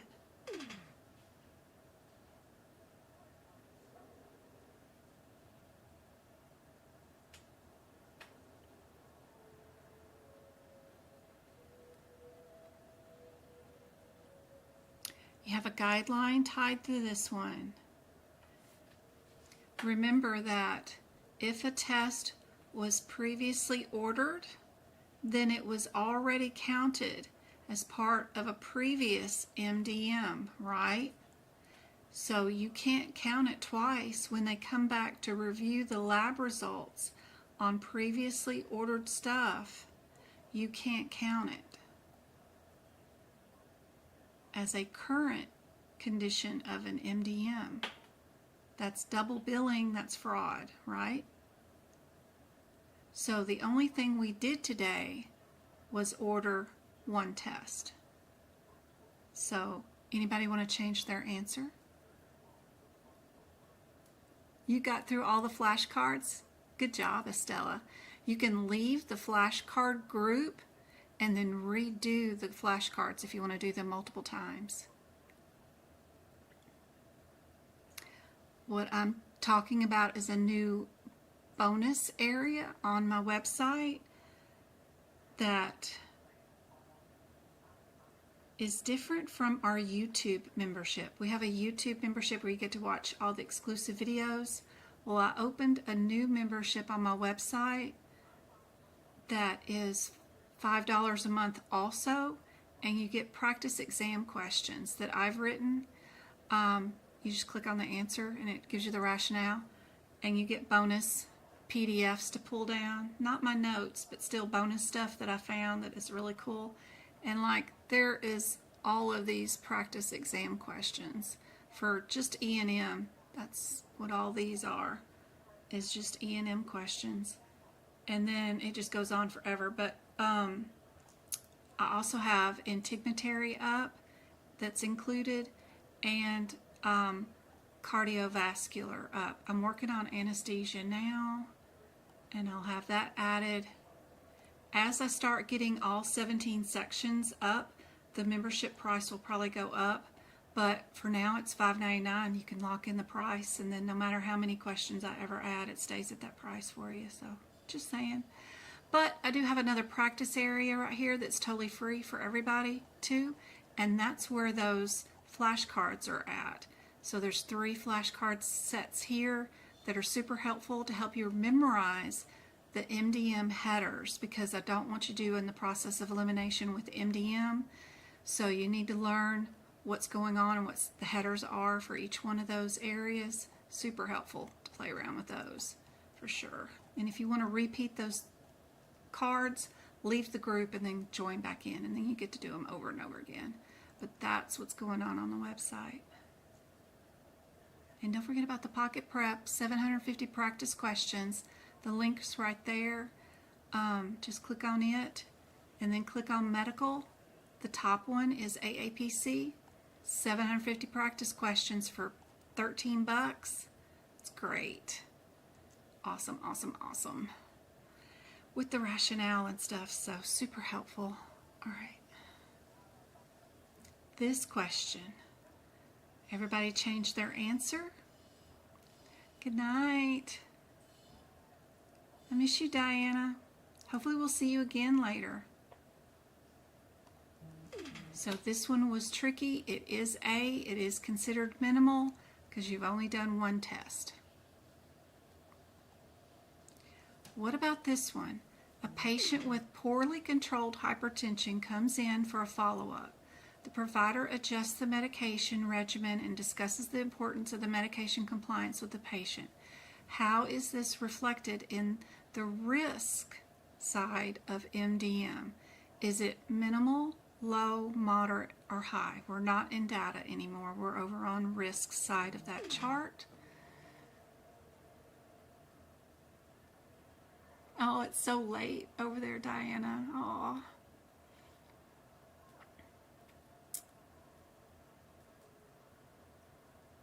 Yes, it is perfectly okay to take the CPC exam right now at this particular date, as far as I know, with the 2023 book. No one has reported to me that any of the new codes were an issue on their exam so far this year. Thanks, Go-Kart. Oh, I forgot to give out memberships gifting. Y'all gotta remind me. So bad. Be sure and comment and chat again what state you're living in or when you're going to take your exam, because let me give out some YouTube memberships real quick. Toss them some money. I know they always give out to people that have been chatting. I forgot.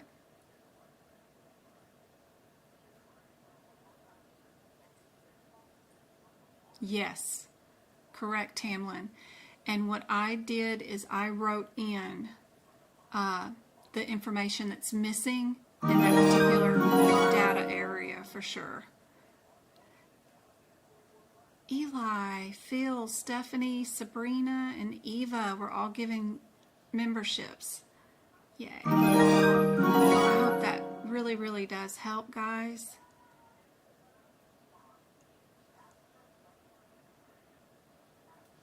What do you guys think the answer is for this one? There should be another membership given too. Where's another one? There's another one. Janet. Great. Awesome. 6 of them given. The YouTube memberships are wonderful. You get access to the podcast, the workshops, the duck classes, the individual book prep videos. All super helpful.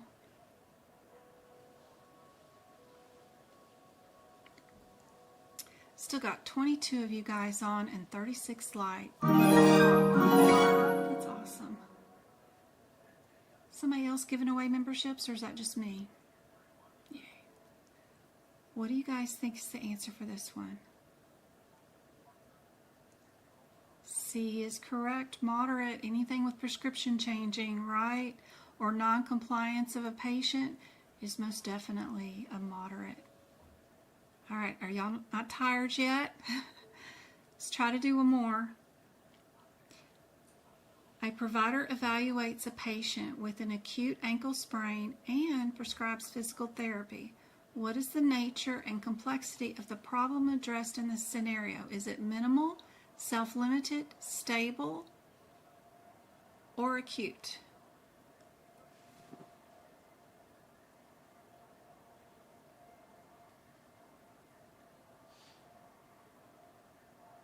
I'll probably be on TikTok Sunday if anybody wants to practice exam questions. So y'all look out for me to be on TikTok on Sunday and Monday. I'll be back on YouTube Tuesday and Thursday next week, I think. I don't think I got anything going on. What's going on AAPC? What's that? There is an AAPC meeting Thursday, but that's in a morning time ethics webinar, but that's it. We have our first cheer event May 4th. May 5th is my next workshop. The link is already up if you want to purchase and participate in the workshop and be able to access it and see it for the next 90 days. It will not be available for the YouTube members for 90 days.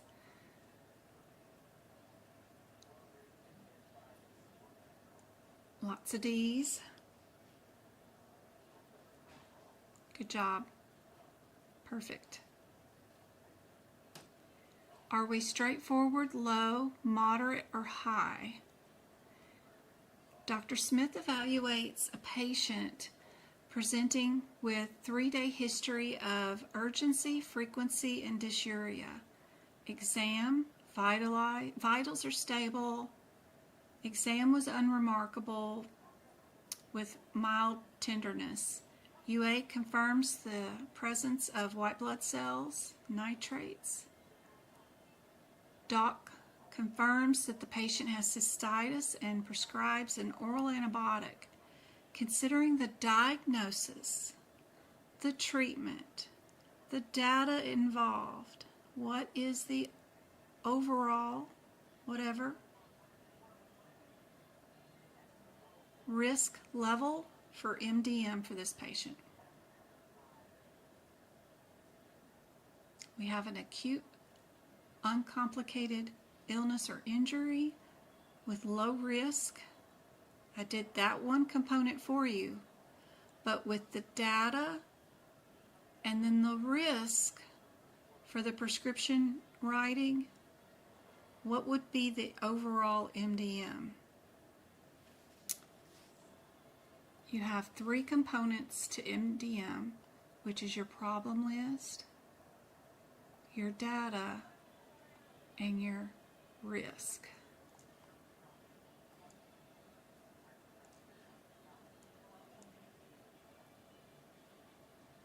Make that look more like a D. Your problem list is already low. What is your data? What is your risk?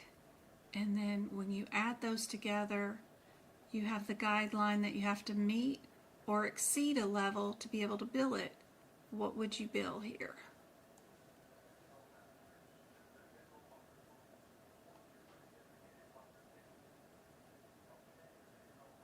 With those 2 things.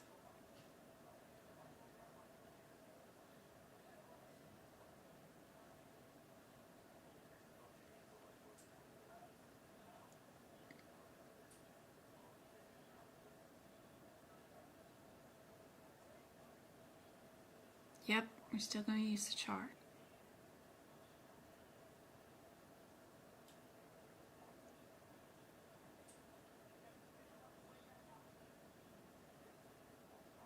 How do you sign up for my workshop?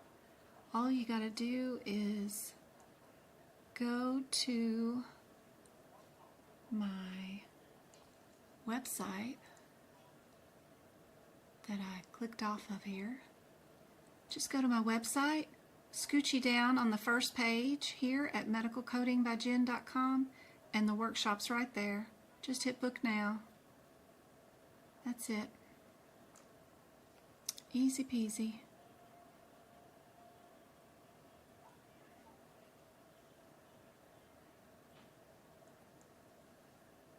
Your data has 1 test in it. 1 test leaves you at minimal to none.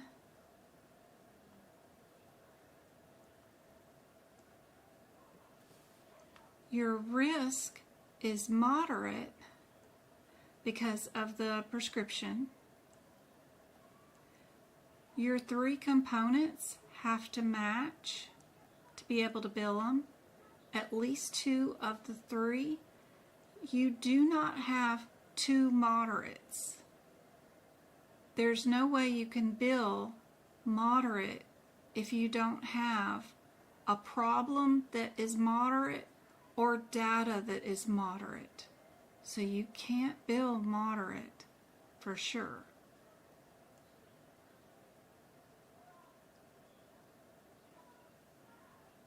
What you do have inside moderate is low risk and straightforward risk. You could bill low because inside this moderate is a low risk, and as long as you meet or exceed a level, you're able to bill it. So this low that's inside this moderate can match your problem low, if that makes any sense. I think I got it kind of written out over here.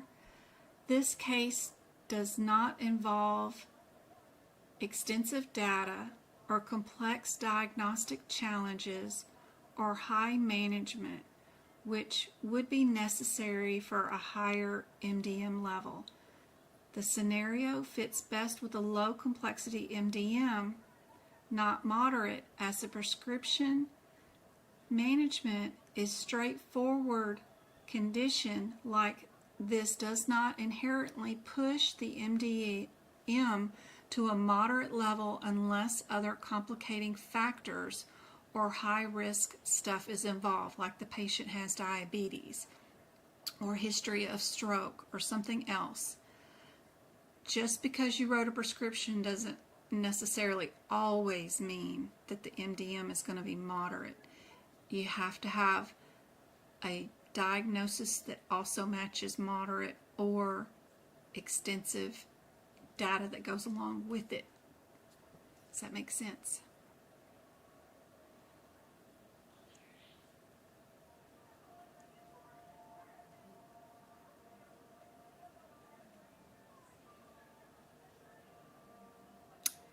I don't know, Go-Kart. My head's mush right now, hon. Don't know how to answer that one.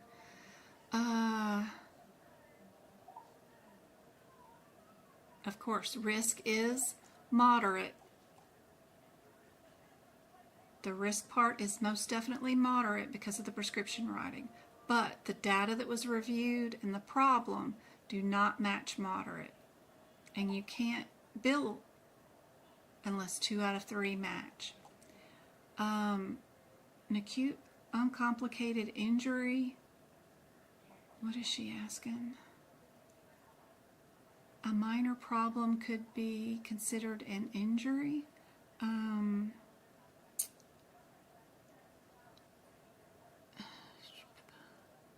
This window one, I don't know. We've got, what was she asking? What is her question? I can't remember it for the life of me. Is a minor problem be an injury? Yes, because a minor problem could mean that you got a contusion on a finger and you just needed to be told to ice it. There was no bandage involved. There's no over-the-counter meds, nothing needed to be done. We removed a splinter from your finger. It didn't need even a Band-Aid. You just keep it clean, put some antibiotic ointment on it. It's still an injury, but it's still a minor problem.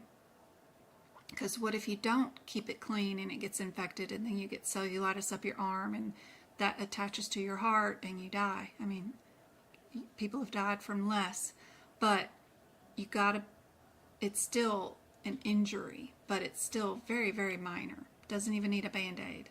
We just removed a splinter. So Yes, an injury can be a minor problem. Yep. Yep. These things are so difficult sometimes to get your head around, but I like it when they give us some little examples. That's sometimes very helpful. And of course, doing tons of practice exam questions where you get to see tons of different examples and how they classify them. It makes it easier.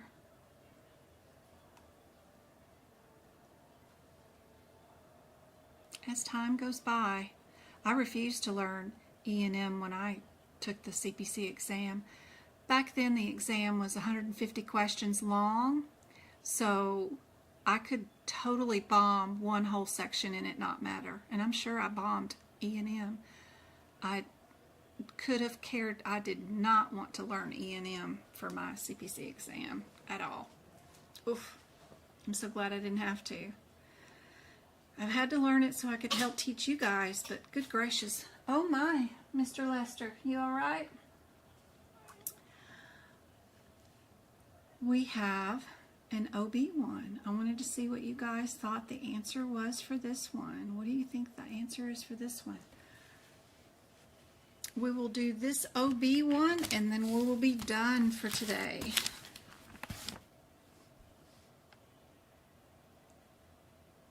I have two answers that start off with the 9-5 and then two answers that are 9-6. What do you guys think the answer is? We have a tubal ligation that happened.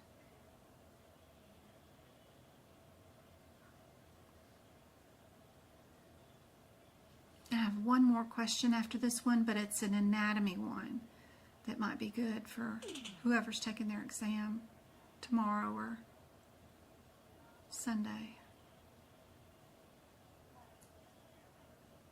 What do you guys think the answer is for this one? Anybody still with me, or did everybody get super tired? I got 25 on, maybe?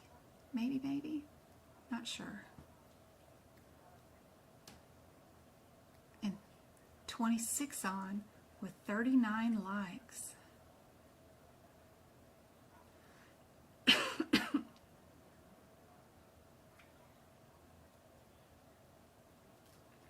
The differences between these codes.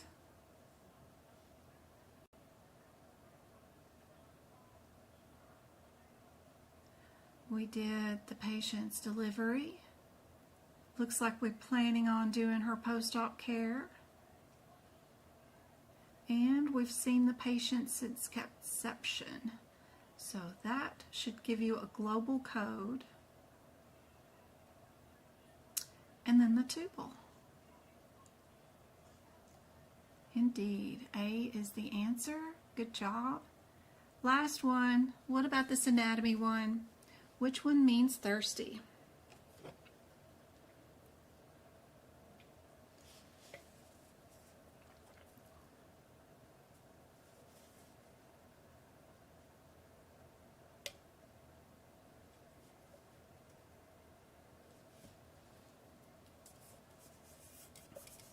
Tubal was the second code, yeah.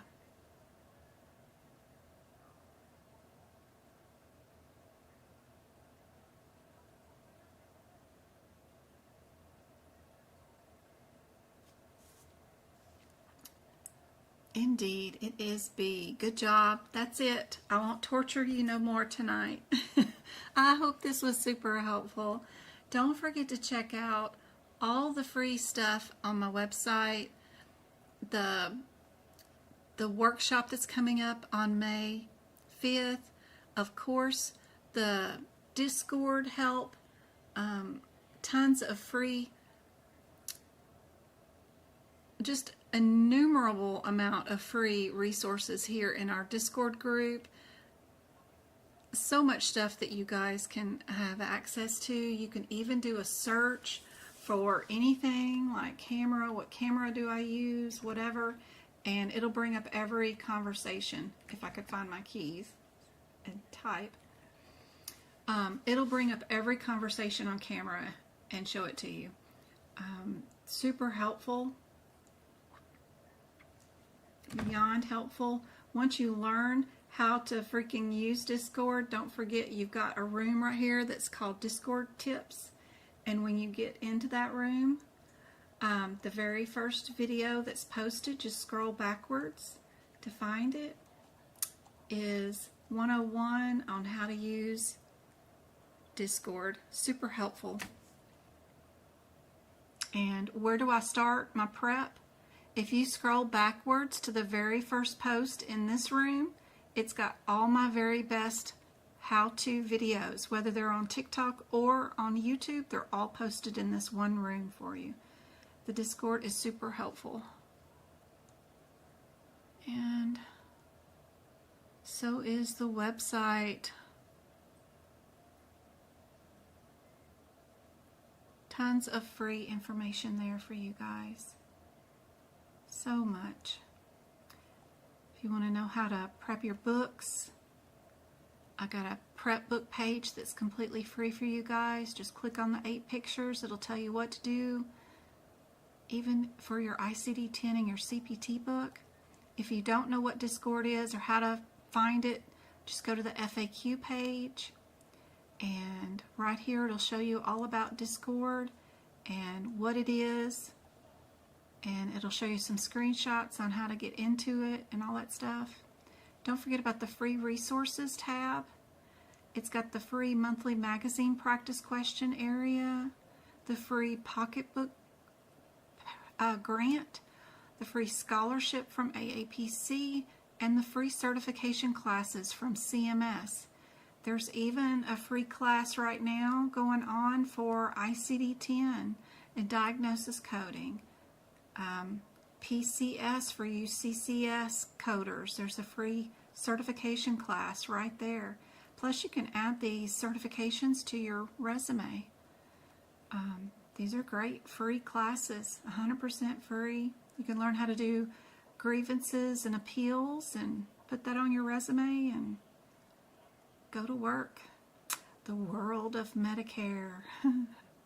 Tons and tons of free certification classes here that you'll get a certificate with your name on it. So there's unlimited test attempts and all that stuff here, so you can repeat these as many times as you need and pass.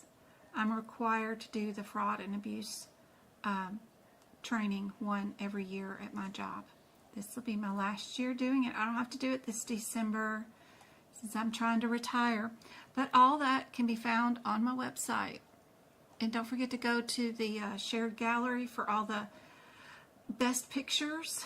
And the blog has tons of job resources and medical coding resources, all free too. The workshop, of course, if you want to join in on that. And then the bonus area is super helpful for if you want to join and do those practice exam questions. And I add more every day in the areas, and I'm working on anesthesia right now, so that'll be popping in on there. Plus there's free PDFs to download with all those too. I hope this has been helpful. I will see you back probably on Sunday on TikTok and definitely on Monday on TikTok, Tuesday and Thursday here on YouTube. You did the one on Medicare? I should have done the one on Medicare. I would have known to get my mom a supplemental Medicare insurance plan. I never did. But I knew enough to never let her get a Medicare HMO plan. I made her keep her plain Medicare and never get an HMO because I didn't want her to get referrals or prior authorizations. She has just plain regular Medicare. We pay 20% of whatever Medicare doesn't pay for, and we can go anywhere without a referral. So yeah, I just didn't know about the secondary Medicare whatever plan. Because what I do at work is all commercial plans too. Anyway, it's alright. We've only had a small amount of bills from Medicare so far for her hip fracture. So it hasn't been too bad. I hope this is helpful. There is book prep videos too on my website that you guys can watch that are not on YouTube. And those are how to prep your digestive book section. Super helpful. I, again, hope I can make a difference. Even if you don't purchase anything from me, all this is here just to help get you guys into a better career so that you can make a better income for your family. And that's more than anything in the world, is I want to help as many people as I can. And the healthcare field truly is a wonderful place. Don't worry about AI.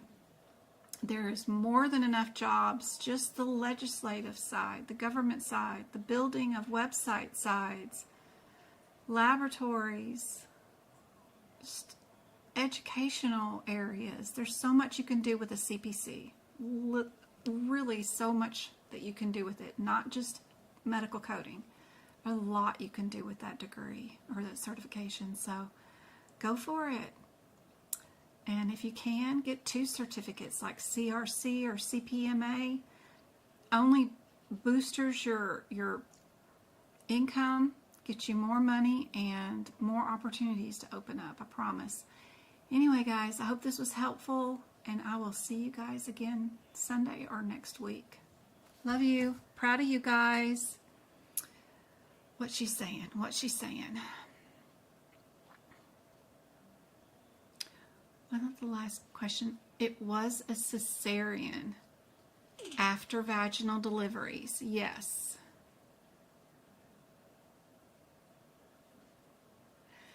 They can't deny her if she gets the insurance when she is 65. If you wait after the open enrollment period, then yeah, it can be an issue.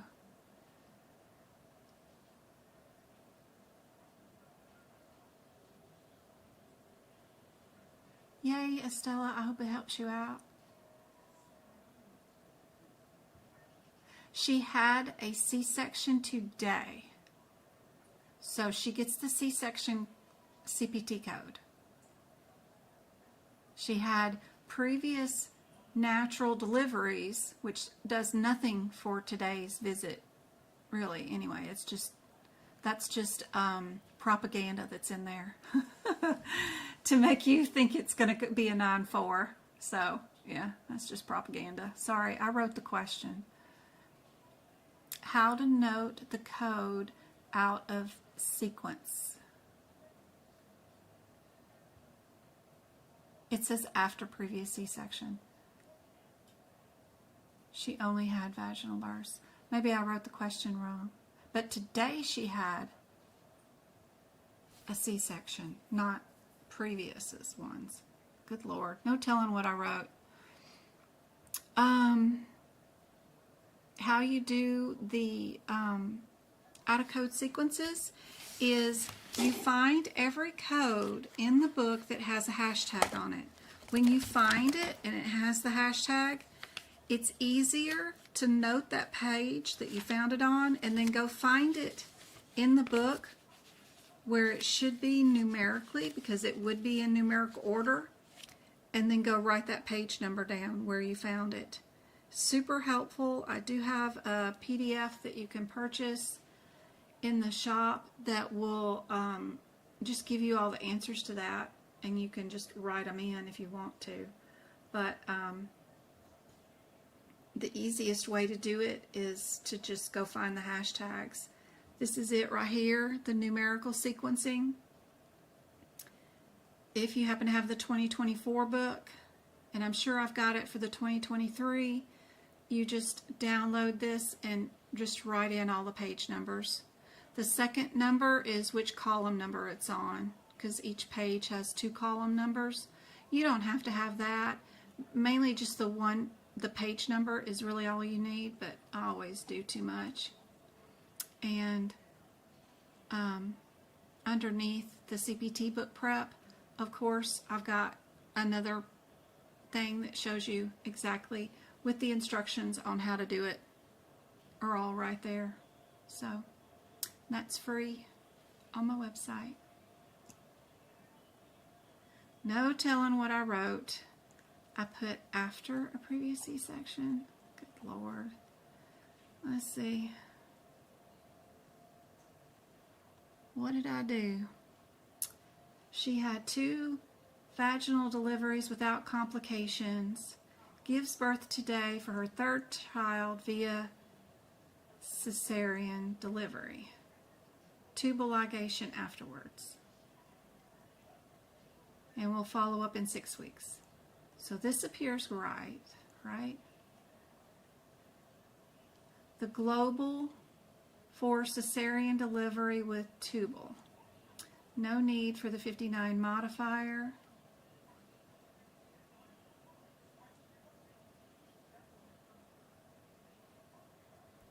Yep.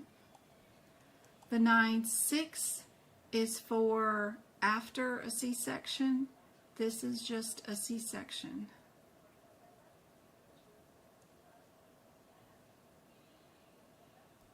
I don't think I see where something says after C-section.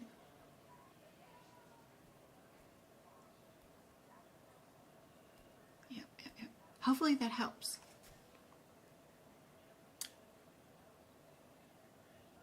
I hope so, Millie. All right, guys. I'm going to get off here. I love y'all. I will see you later.